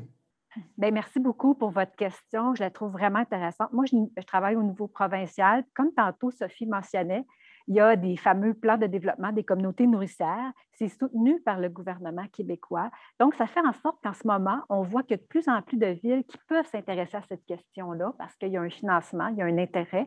Et on sait qu'à Brome-Missisquoi, il y a beaucoup d'intérêt. On l'a vu aussi avec la MRC. Donc, Caroline va vous donner quelques détails de plus par rapport à ça. Sans aller trop dans les détails, parce qu'on a notre spécialiste qui est parmi nous aujourd'hui, qui est Leslie Carbonneau, qui est membre du groupe de travail Bromont-Ville-Nourricière et qui est surtout coordonnatrice du développement bioalimentaire pour la MRC Brome-Missisquoi. Puis, juste pour répondre à votre question, Sylvain, je pense qu'il y a des belles choses qui vont se développer à différents niveaux, là. Peut-être Leslie pourra nous en dire un mot, mais on a une belle planification stratégique qui est... Ah, vous ne m'entendez pas? Ouvre ton micro. Oui, correct. Oh, mon Dieu. C'est bon? OK. Oui, c'est bon. Est-ce qu'elle doit recommencer? Est-ce que je dois recommencer ou vous êtes en Non, non, c'est bon. On a manqué peut-être 5 secondes au début. Ah, OK.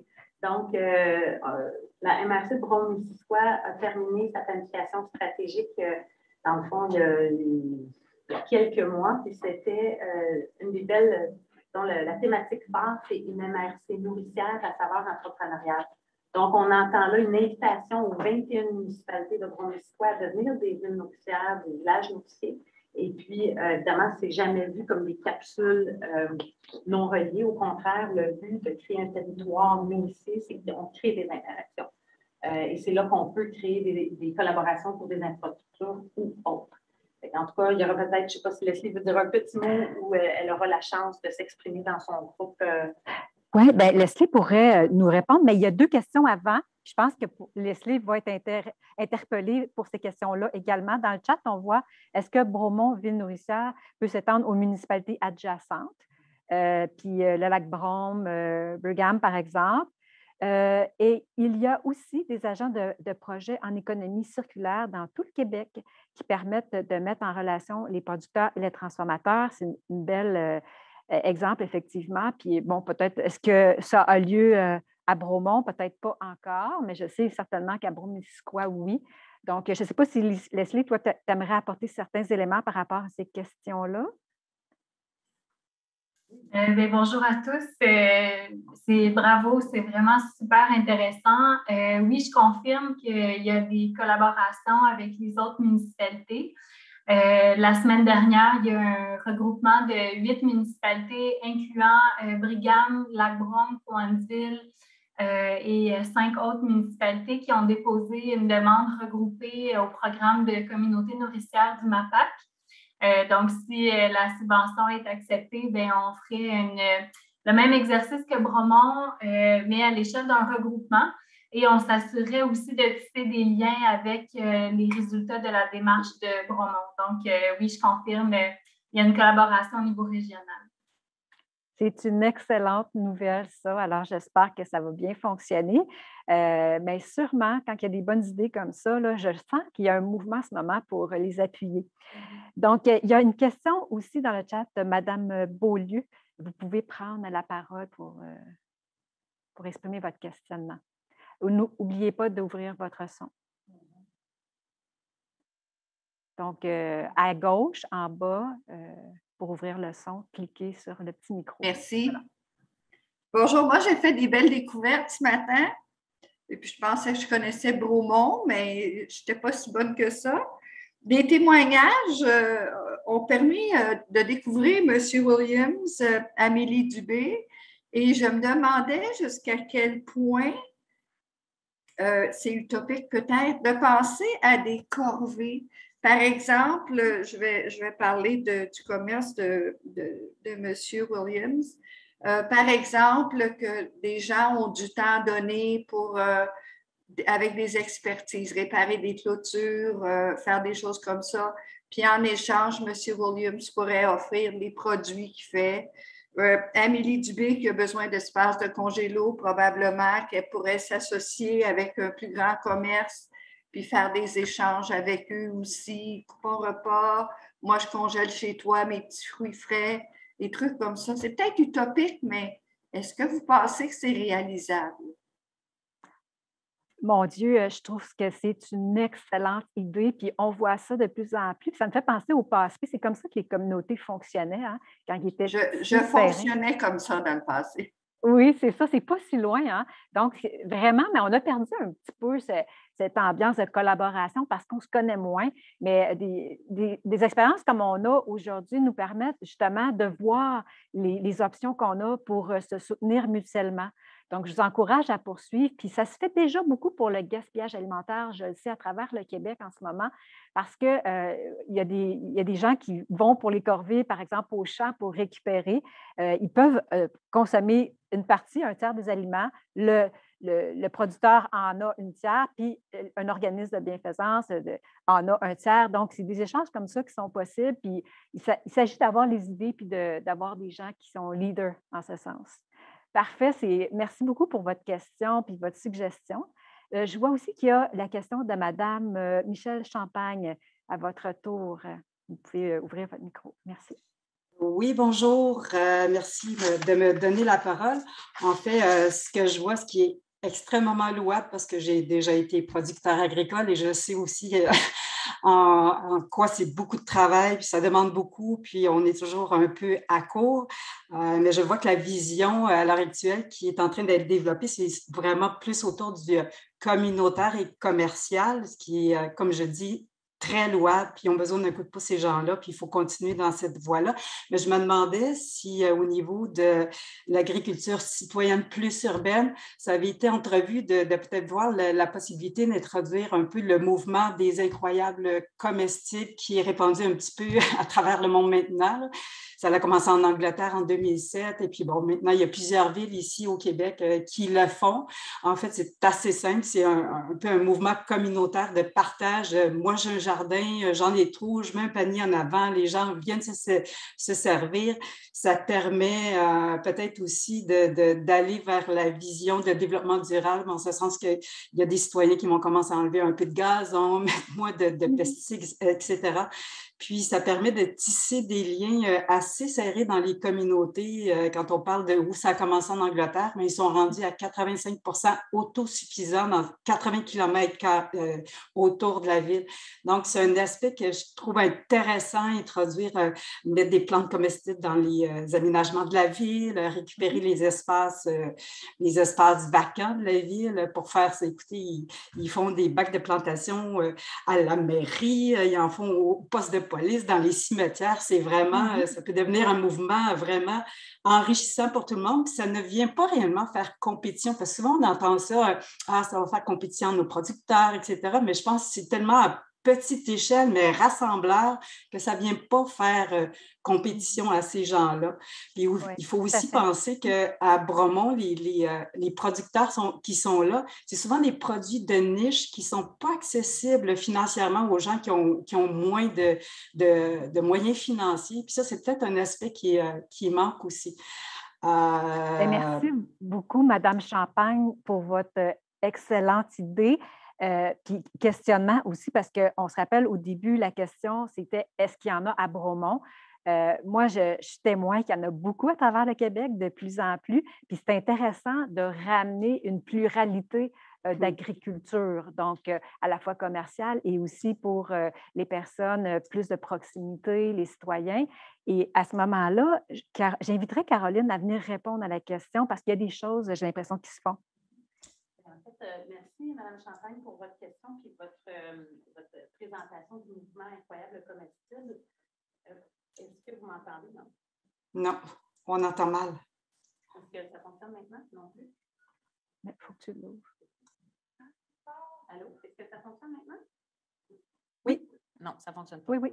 Ah, OK. Bon, parfait. Merci, Mme Champagne, pour votre question et aussi la présentation du mouvement Incroyable Comestible. En fait, moi, ça m'amène un point important concernant, dans le fond, ce qu'est une ville nourricière. Une ville nourricière, ce n'est pas porté que par la municipalité ou des partenaires qui sont commerciaux ou institutionnels. C'est aussi beaucoup porté par la communauté elle-même, par les citoyens. Donc, je ne sais pas si vous vous rappelez que le mouvement Incroyable Comestible était vraiment une démarche citoyenne. Donc, ça part de la base, puis c'est remonté, et c'est ça qui fait que c'est de toute beauté, puis que ça a tellement de prise dans le milieu, c'est que ça part du milieu. Donc, ça répond à un besoin. Et en ce sens-là, je pense que tout est possible pour Bromont Ville Nourricière. Il s'agit de trouver des porteurs de projets. Puis ça, on le verra un peu plus tard dans l'atelier. Il y aura des occasions pour vous, vers la fin, d'indiquer comment vous voyez, vous, dans Bromont Ville Nourricière. Est-ce que vous avez des idées? Voulez-vous les partager ou les porter, ces projets-là? Parce qu'effectivement, il ne faut pas sous-estimer le pouvoir citoyen, parce que dans le cas d'Incroyable Comestible, la ville de Todmorden était moribonde. Puis finalement, il y a eu tout un aspect régénératif, autant au niveau social, culturel, mais aussi financier. Donc, ne pas sous-estimer le pouvoir des citoyens. Et en ce sens-là, vous avez carte blanche. Ouais. Donc, la porte est ouverte, en fait. Puis aujourd'hui, on est là pour rêver. Puis moi, ce que j'entends, c'est qu'il s'agit d'un rêve pour vous. Donc, c'est quelque chose qu'on note puis qu'il faudra exprimer là, dans le reste de la rencontre. Est-ce qu'il y avait d'autres questions? J'en vois pas d'autres. Ah, il y en a une. Peut-être juste ajouter quelque chose, vas-y. Chantal. En même temps que je dis carte blanche, j'imagine peut-être les élus qui font comme... Je ne veux pas dire carte blanche, évidemment, au niveau du budget ou quoi que ce soit, mais vous pouvez rêver comme citoyen, puis vous proposer comme porteur, puis après ça, ça sera de voir comment le projet est reçu, puis si vous avez les appuis nécessaires, mais définitivement... on n'est pas dans le plan d'action à ce moment, on est dans le rêve. Donc, tout est ouvert, on le nomme dans ce sens-là. Ça ne veut pas dire que c'est tout ça qui va se faire. Exactement. Parce qu'il faut regarder tantôt, ça va être l'exercice qu'on va faire. Dans 3 ans, qu'est-ce qu'on peut mettre en place? Qu'est-ce qui est plus réaliste? Et je prends une dernière question qui est la suivante dans le chat. Pourrait-on avoir à Bromont un marché public où les fermiers viendraient vendre leurs produits? Ça pourrait être encore, en tout cas, intéressant.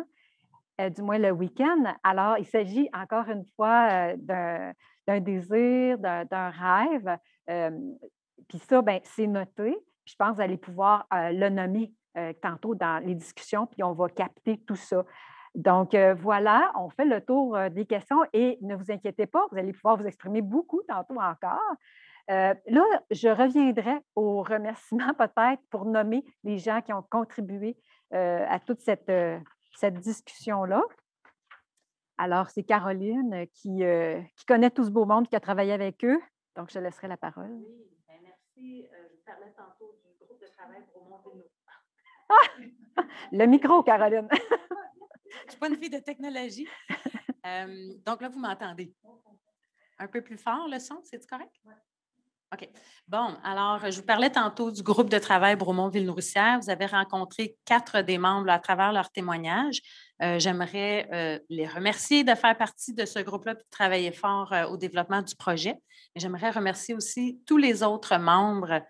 Je pense à les membres qui viennent de la ville de Bromont, notamment Éric Sévigny, le directeur général, Claire Mayotte, conseillère municipale, qui est porteuse du dossier, Marc-Édouard Larose. On a aussi Maria Hernandez qui travaille très fort à coordonner beaucoup de choses, donc un peu la chargée de projet pour la ville, pour le projet Bromont Ville Nourricière. On a Catherine Page qui travaille très fort dans les coulisses pour les communications. Sylvie Adam, qui est la directrice du développement stratégique de la Société de développement économique de Bromont, qui est membre du groupe de travail. On a aussi Sophie Gendron, que vous avez vu tout à l'heure, Sophie qui est agronome, qui est aussi productrice agricole. Donc, c'est très riche d'avoir quelqu'un comme ça autour de la table. On a bien sûr d'autres acteurs de la production agricole. Outre Dave, on a Pierre Vinet, que vous connaissez peut-être, copropriétaire de la ferme La Colline du Chêne. Et on a aussi des représentants des producteurs au niveau plus régional, notamment Daniel Meunier, qui est administrateur de la branche locale de l'UPA, mais aussi André Young de l'UPA aussi, mais qui est agent syndical. Donc, une grande richesse autour de la table, des beaux feedbacks qui font qu'on s'assure d'avoir un regard un petit peu d'ensemble sur le système alimentaire. Amélie Dubé, elle représente donc la transformation avec son restaurant. On a aussi un représentant de la distribution. Donc, on descend, comme vous voyez, dans la chaîne alimentaire. Et ce représentant est Alexandre Parent, qui est le directeur général de votre IGA de Bromont, qui est autour de la table. Puis, comme ça tombait bien, c'est tout à fait en lien avec la question de Mme Champagne. Les citoyens sont acteurs du système alimentaire et en ce sens-là, ce n'est pas comme à part d'une démarche ville nourricière. Donc, on a des représentants citoyens au sein du groupe de travail Bromont Ville nourricière. Ce sont des citoyens engagés, notamment Christiane Fayad, qui est des nôtres. On a aussi Jonathan Auclair. On a aussi Yvon Desnoyers qui représente dans le fond des citoyens, de nombreux citoyens à travers le jardin communautaire. Et aussi un regard intéressant de certaines institutions, celui de Marie-Ève Lagacé, qui est directrice adjointe du service aux familles pour un regroupement de garderies chez vous. Marie-Ève, notamment des belles approches là, avec les enfants, que ce soit à travers le jardinage ou même l'éducation à la saine alimentation et à l'achat local. Ça commence à un jeune âge à Bromont. Vous avez aussi une représentante de la gestion, dans le fond, des matières résiduelles alimentaires, qui est Valérie Marin, qui est la directrice du Centre Marguerite Dubois. Elle s'occupe aussi, bien sûr, de tout l'aspect de sécurité alimentaire. Donc, une incontournable au sein du groupe de travail. Et en terminant, deux acteurs, mais plus au niveau régional. Leslie Carbonneau, qu'on a entendu tout à l'heure, qui est coordonnatrice et conseillère au développement en bioalimentaire au Centre local de développement de Brome-Missisquoi. Leslie, c'est la grande spécialiste du développement agroalimentaire, bioalimentaire dans la région. Et en terminant, Hugo Lévesque, notre jeune recrue, qui est organisateur communautaire pour le CIUS de l'Estrie. Donc, c'est intéressant de tisser des liens avec, parce que en tant qu'organisateur communautaire, il a une vue d'ensemble sur ce qui se passe dans la région, donc peut facilement tisser des liens. Parce qu'on se le rappelle, un système alimentaire durable, c'est pas quelque chose de théorique dans la pratique, c'est un réseau de collaboration territoriale. Donc, tous ces gens-là, c'est la première fois qu'ils étaient assis à une même table à Bromont. C'est là que j'ai le goût d'applaudir. Bravo! Une belle équipe, bien pleine, bien structurée. Mais c'est super que vous ayez déjà réuni tous ces gens-là, parce que ça commence très bien. Tu sais, la démarche, comme on disait au début, ça commençait par réunir les acteurs du système alimentaire, les forces vives. Donc, c'est un bon départ. On est rendu à la prochaine étape. J'ai juste un petit oui? mot. Est-ce que vous m'entendez? M'entendez-vous? Ça me semble toujours bon.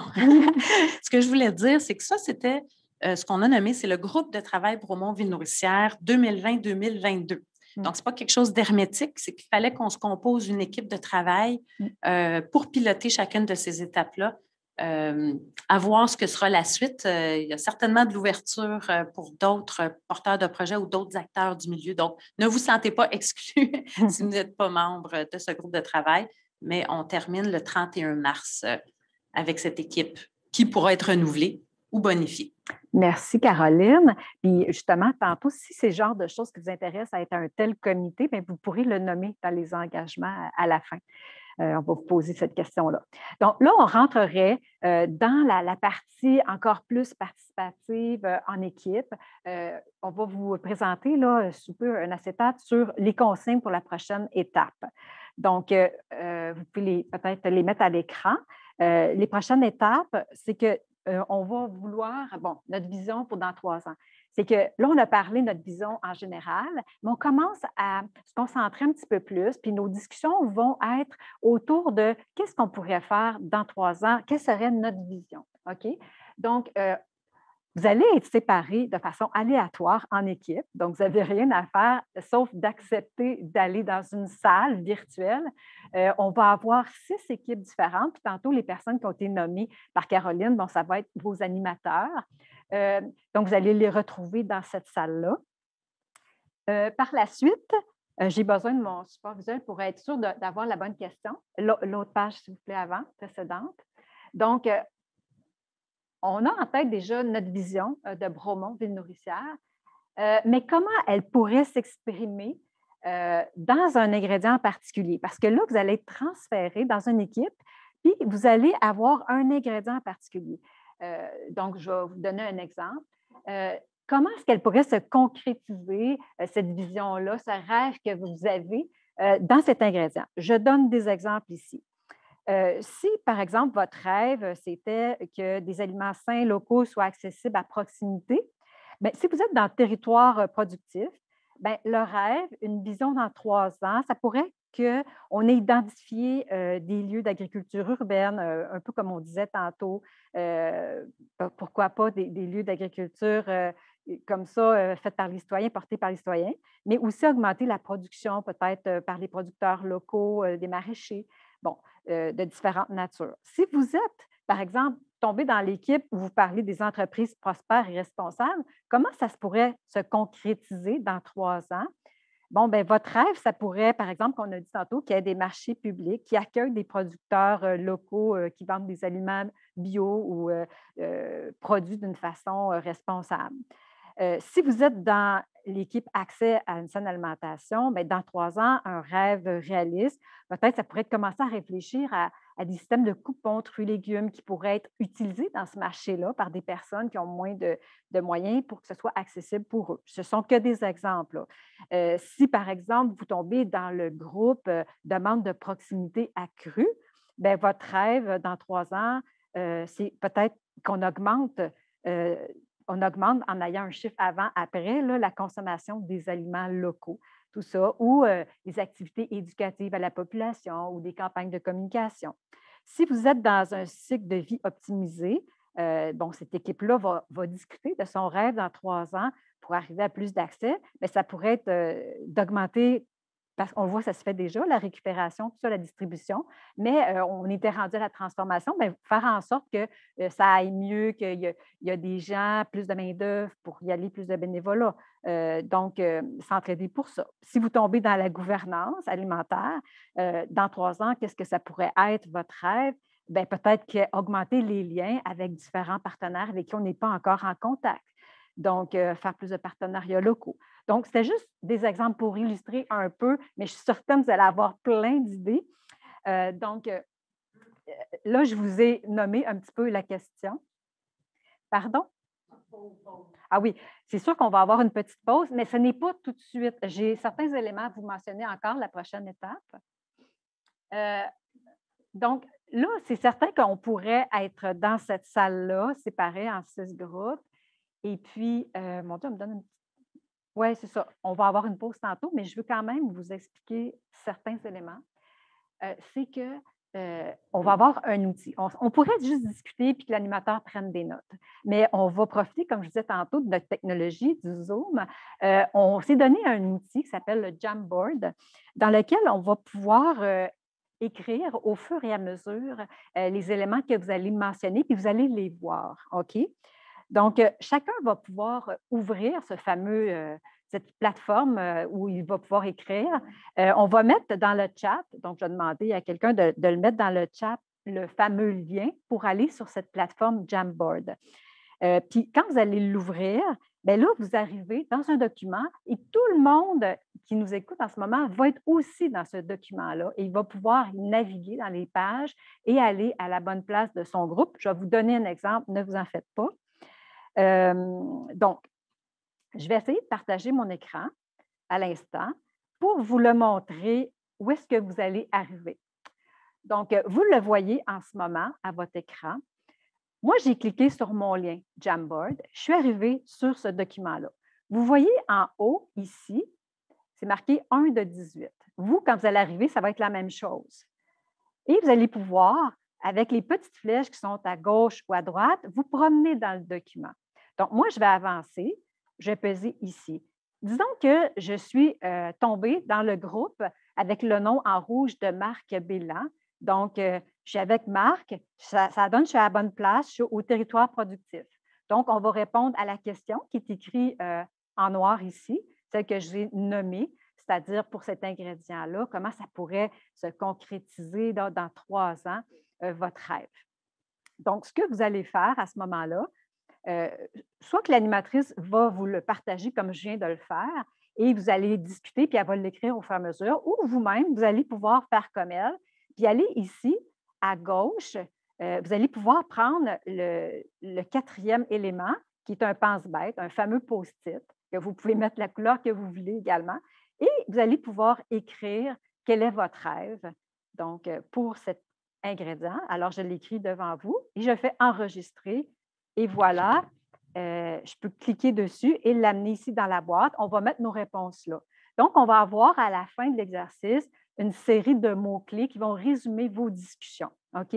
Par contre, si je n'étais pas dans le groupe de Marc Bélan, je vais continuer à la prochaine page.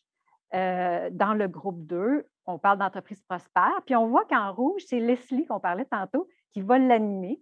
Si ce n'est pas avec Leslie que je suis quand j'ai été séparée dans les salles, à ce moment-là, je vais continuer mon chemin et je vais aller dans le groupe 3, puis je vais voir est-ce que je suis avec Jonathan, Oka, et ainsi de suite. On peut poursuivre notre chemin pour arriver à la bonne place et c'est là qu'on va travailler et mettre nos fameuses réponses à la question à l'aide du fameux post-it. D'accord? Donc, c'est assez simple. Mais si certains d'entre vous ne peuvent pas rentrer dans Jamboard, ce n'est pas grave. Vous allez pouvoir regarder à l'écran et discuter quand même. Donc, là-dessus, je vous invite à vous amuser quand vous allez pouvoir y aller. On va avoir une petite pause pour laisser le temps à tout le monde, parce qu'il y a de la technique là-dessous, pour permettre aux gens aussi de se lever peut-être. Vous pouvez bouger un peu en attendant que les salles se séparent. Puis tranquillement, je dirais 5 minutes, rassurez-vous, parce qu'on veut avoir du temps pour discuter avec vous. Donc, ne partez pas très loin, peut-être même 2-3 minutes, on verra, mais commencez vos discussions dès que vous êtes dans la salle avec votre animateur. Alors, voilà, je vous laisse là-dessus et on se retrouve tantôt pour une plénière sur le sujet. Alors, à bientôt.